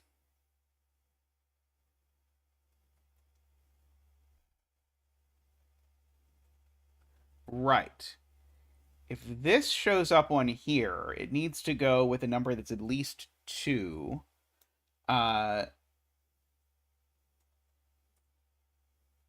Right. Yeah, this is messy. I don't know if there's an elegant way to say it. But if this digit goes on this line, then what is it going to be? It would have to be a 7. But then that would mean that this was a 7 with a 2, but now this is a 7 sum. That would be 1, 2, 4. That uses the 2 twice. So this 7, 8, 9, it definitely goes here in this column. And so therefore, the orange in this column does go here and is 6.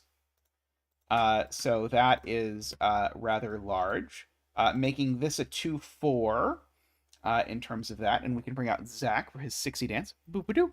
Woo! Ba-doo-ba-doo. Bah! Ba-doo-ba-doo. Wow! Thank you, Zach. Thank you. I feel like there was a more intelligent way to do that than what I did. But anyway, this is 1, 3, 5, and this is a 9. There was probably a way that involved throwing around that 15 thing over and over again and getting to the same conclusion in a way that didn't feel quite so hacky. So all of these are 7, 8, 9. That's not a 9. That is a 9 because it's the same digit as that digit. Uh, and that 9 is now not yellow. It's not yellow.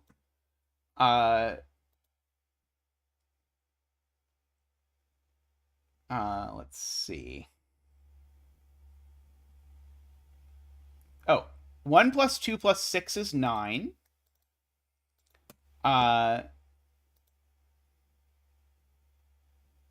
And so this is green for now. We could probably actually, no, we can't quite undo the coloring. We can undo the coloring on the 9s and 6s. That I'm willing to get rid of the coloring on. So if this is 7, it would have to be 2, 5. It was the only way to do it. And if this is 8, it could be 3, 5. So there's always a 5 on this line, is that right? So this, if this is 7, it can't be 2, 4. Can't be 3, 4 because those are consecutive. It can't be 1, 6. So it would have to be 2, 5. If this is 8, it can't be 2, 6. It can't be 1, 7 because that would put a 7 next to an 8. So therefore it would be 3, 5. So these are from 2, 3, 5, and always include, of all things, a 5. Which is all very strange. Good point. The 7 and 8 are placed in this box as living over down here. And in fact, we know their order because I can't put an 8 next to a 9. And therefore, these are a 4 and a 5, is Screaming Ice Cube's point.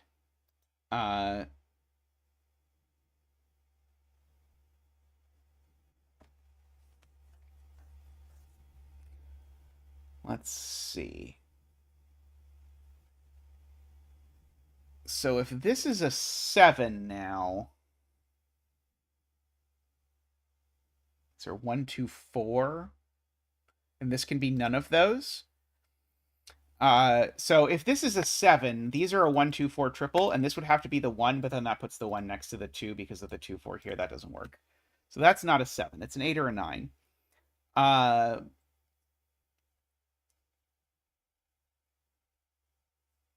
If it's 8, maybe I don't quite feel like looking at this as of yet.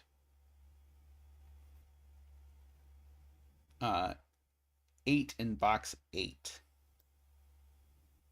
is certainly not on a 9 arrow. So 8 in box 8 is definitely up here, which means that 8 in box 8 is definitely over here.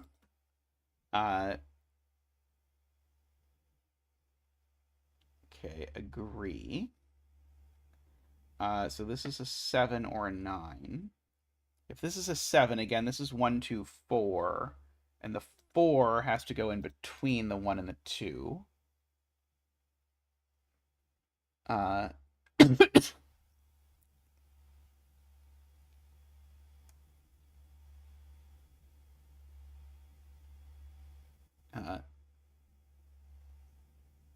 So 2 in box 8. Right, I can't put a 2 on here because the minimum sum of these 3 cells, sorry, the maximum sum of these, if there's a 2 on them, would be 2, 7, 9. And that's obviously too small. So the 2 is here, and that means this is 1, 2, 6. And Ranks gets his roping. And everyone else who was rooting for roping. So we get our roping Zach. And so that is a 1, 2, 6 over here. Zach loves his cowboy outfit. So these are a 7, a 9, and a 4 or a 5 over here. And these are a 3, an 8, and a 4, 5. Yeah, and so, yeah. A 4, 5, and a 7, 9. and a 3, 8, and a 4, 5.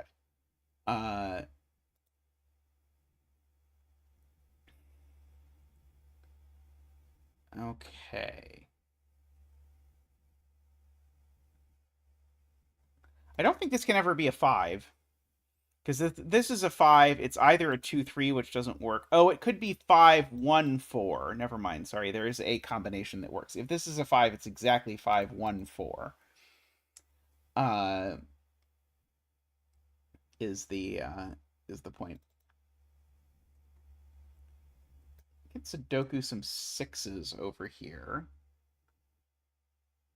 If that were a 6, these would be yet another 1, 2 pair, which would be on brand for the puzzle.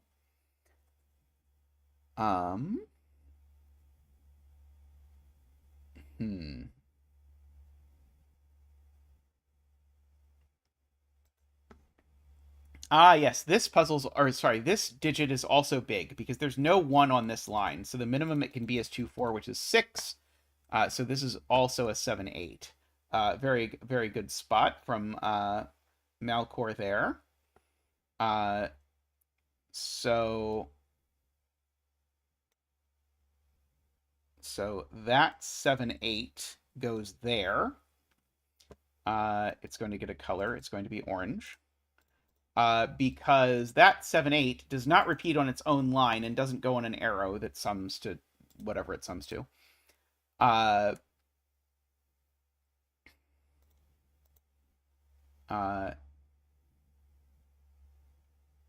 The yellow 7, 8 in this box is somewhat restricted. It can't go here for sure. So the yellow 7, 8 in this box goes in one of these 2 cells. Oh, it actually can't go there either because the 1 in the box is gone. So the yellow 7, 8 actually has to go there because of the fact that the 1 in the box is gone. I was trying to use the fact that 7 and 8 are consecutive, so I can't put them next to each other. But I could have just been using the fact that 1 is already gone in this box. So that just places this 7, 8 in these 2 cells. So they can finally lose their black circles. So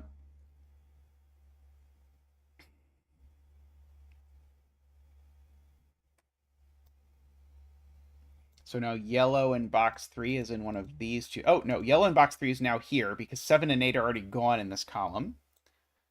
So we've got the yellow 7, 8 there. That was pointed out by Todd, which is an excellent spot.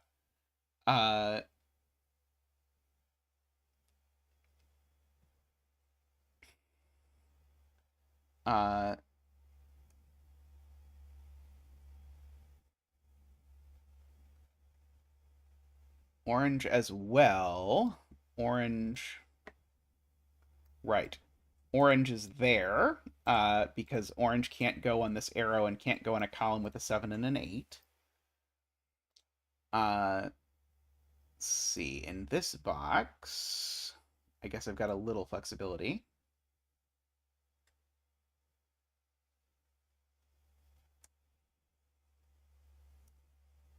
Okay, so now what's the absolute maximum that these can sum to? The absolute maximum these can sum to is now, because 5, 6, 7, and 8, and 9 are gone. So 4 and 2 is actually the maximum that this can sum to. So it can't be 7 or 9. It can only be 4 or 5. If it's a 4, these are just a 1, 3 pair. If it's a 5, they have to be a 1, 4 pair. But the 1 has to go here, so that's a 4 in that universe. Oh,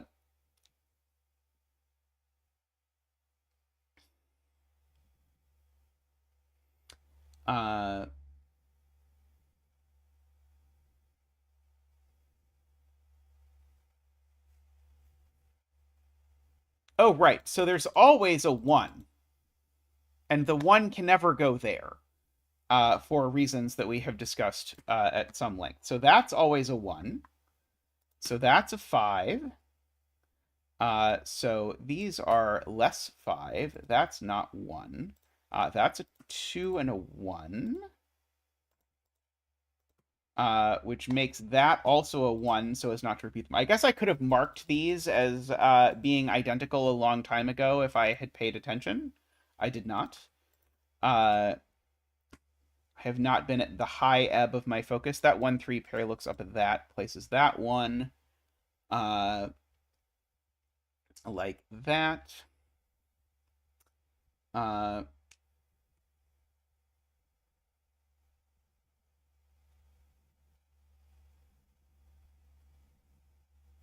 see, column 3, row 1, 2, 3.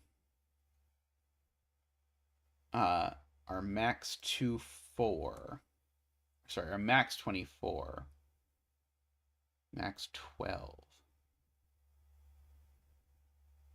That's a separate line from these two, Liz. So these two sum to that digit.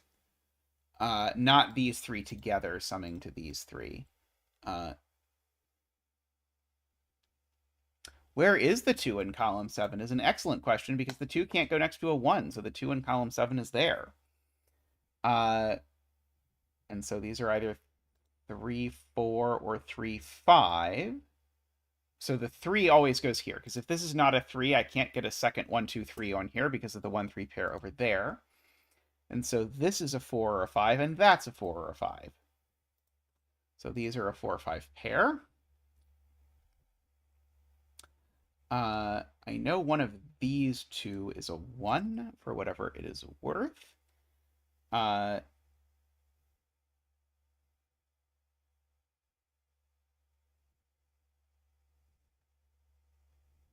Yes, one of these two is a 3, and the other's a 4 or a 5.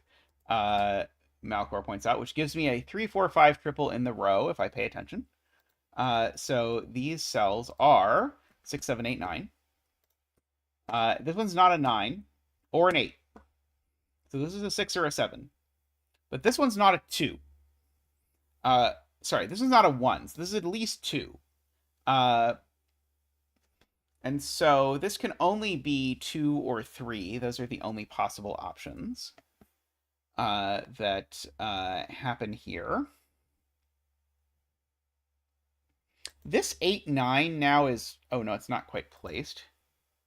In box 4, the 6 is on the lines, so they'd up to a minimum of 16. Right. Okay, so this is a smart spot from Garion. These cells would normally add to a minimum of 15, because there's 5 of them. But just by sudoku, the 6 in this box goes in one of these 4. So actually the minimum sum of these 5 cells is 1, 2, 3, 4, 6, which is 16. If I make this a 7, then the maximum I could make those 5 cells sum to is 7 plus 8, which is 15. That's not 16. So therefore this is always a 9. Removes 9 from that cell. Removes 9 from that cell. So these are 1, 3, 5, or 1, 2, 6 again. The 9 in this box is placed here. Which then places that this is 9, which seems helplish. Which places this is 9. Makes this for sure a 5 and a 4. These 3, 5. That is not a 9 anymore. So let's see. So probably this is going to end up being a 6, because then that'll disambiguate those two. Will be my bet. So now this box needs a 7, and it can only go there. This digit's never a 4, which is the most ridiculous deduction, but one of those two is a 4, so this is never a 4. Let's see. What else can I do? So that's not a 7, for whatever it's worth.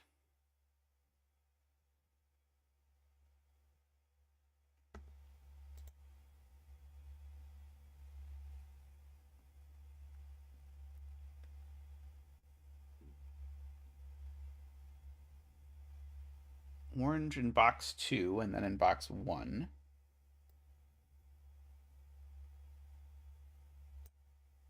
So orange in box 2 is in one of these two cells.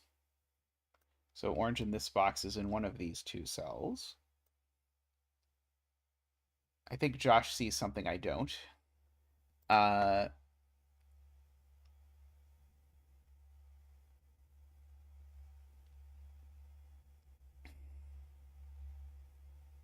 see. 4, 5, and row 8, column 7.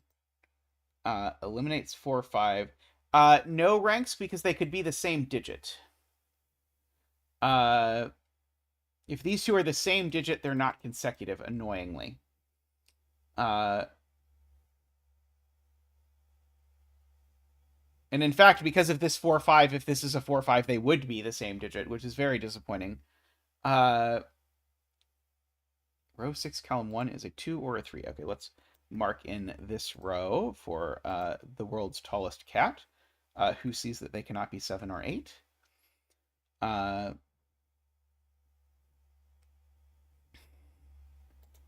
So the claim is that this cannot be a 4, because if this is a 4, I would need my 2 1 3s.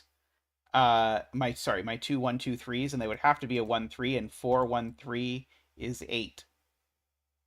So this can never be a 4 through a somewhat complicated string of happenstance. If this is a 4, it never works.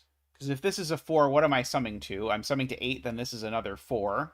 And if this is a 3, it doesn't work. So actually, this is a 2 3 pair, and that's a 4. Which makes that a 3 and that a 4. Tall Cat, I think, got us the key point there, making that a 1 and a 3.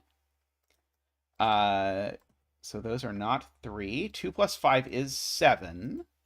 So that's a 7 and an 8 and an 8 and an 8 and a 7. And a 7 and an 8. Which has made this a 6 and a 3. That 6 has made this a 3, so it's not a 5, so that's a 5. It's an 8 and a 7. No, no, no. Keypad. No, no. There we go. 8 and 7. That's a 1. That is the 2 and the 5, and the 4 and the 2. This digit and these digits should be roughly known. I am being told that this is a 4 and a 5 and a 3 and a 6 and a 2. And I am also being informed that this is a 5 and an 8 and a 3 and a 7 and a 4 and a 5 and a 4 and a 9 and a 2 and a 1 and a 6. Yes, the setter Spidey sense was correct, that this ended up being a 6 to disambiguate the 3, 5. That is a 1. That is a 5 and an 8 and a 3. These are 4, 6, 2, 8, 4, 2, and 5. Neat little puzzle there, Heliopolix. I enjoyed that. I was sad I ended up with so many 1, 2, 6, 9 arrows, though. I would prefer to get to mix it up and use some of the other 9 arrows. Like, we got to use 1, 1, 3, 5, but, just a little more mix. I know we couldn't use 2, 3, 4, so that was a little disappointing, but, what are you going to do? But very cool puzzle. I enjoyed that quite a bit. This character played a role in both the 6x6 and 9x9 versions. So that was quite interesting. All right, but I think I should wrap up there for today. Thank you to everyone who supports the stream. We appreciate your support oh so very much. Thank you to Danita for donating yet more memberships. I hope all of you who received a gift membership enjoy it and use your Zach emotes well. I'll be streaming again on Sunday, so I hope to see you then. If you'd like to become a supporter of the stream, you can do that by either doing a one-time donation on Ko-fi, if that's your preference. There's a link very subtly placed below me. or you can click the join button down below to become a YouTube member. Either way works. We greatly appreciate it. If you don't have the space in your life to support a stream, we still appreciate you hanging out. We appreciate you helping us find all the naked singles and all of the other things that are part of our time together. So shout out to the YouTube supporters, the Patreon supporters, the Ko-fi supporters, everyone out there. Thank you so much for watching, and I'll see you all next time. Bye for now.